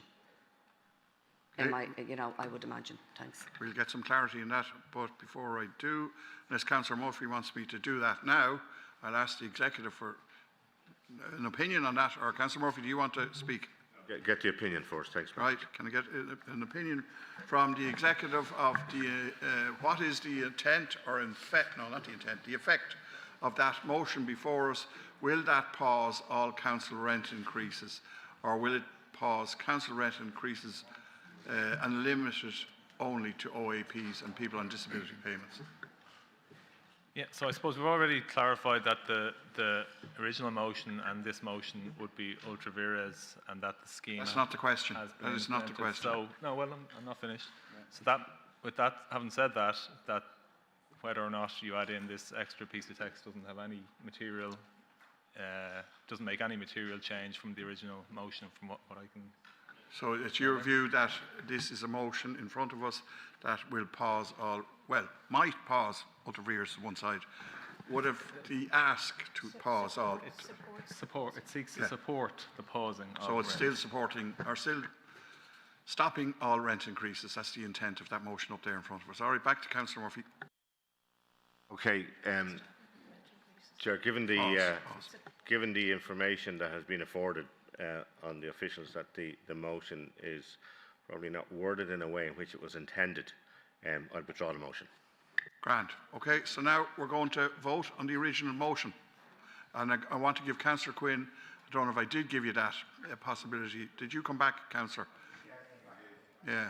Right, Darren Jack Kelly, very quick. Call for 3 minutes, sorry. 3 minutes, okay, Grant. Please, thanks. 3 minutes are called. Sorry, Kieran, you all. The original motion is ultra vires. Thank you. Yes. Okay, so 3 minutes have been called. Have a chat.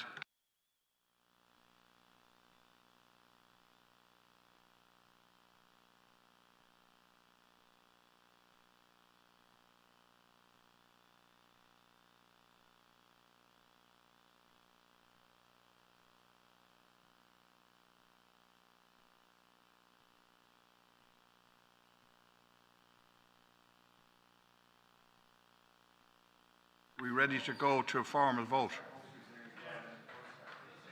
Sorry. Right, we're going to a formal vote on the motion that's on the screen there.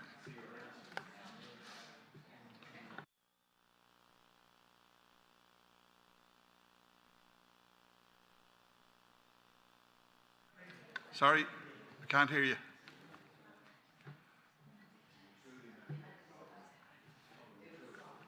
Okay. Sorry. Green is yes for the motion and red is no against the motion.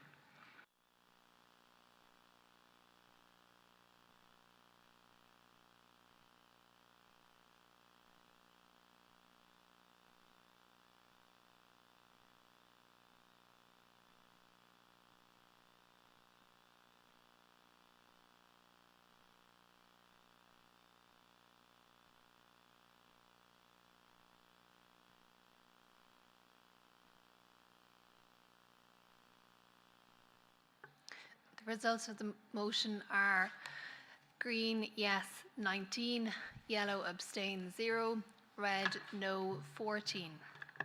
Okay, so that concludes the meeting. And there's a civic reception for Patarine, who's retiring, for Prosper Fingal, and you're all very welcome to stay if you wish, or some of you. And it's happening in this chamber now.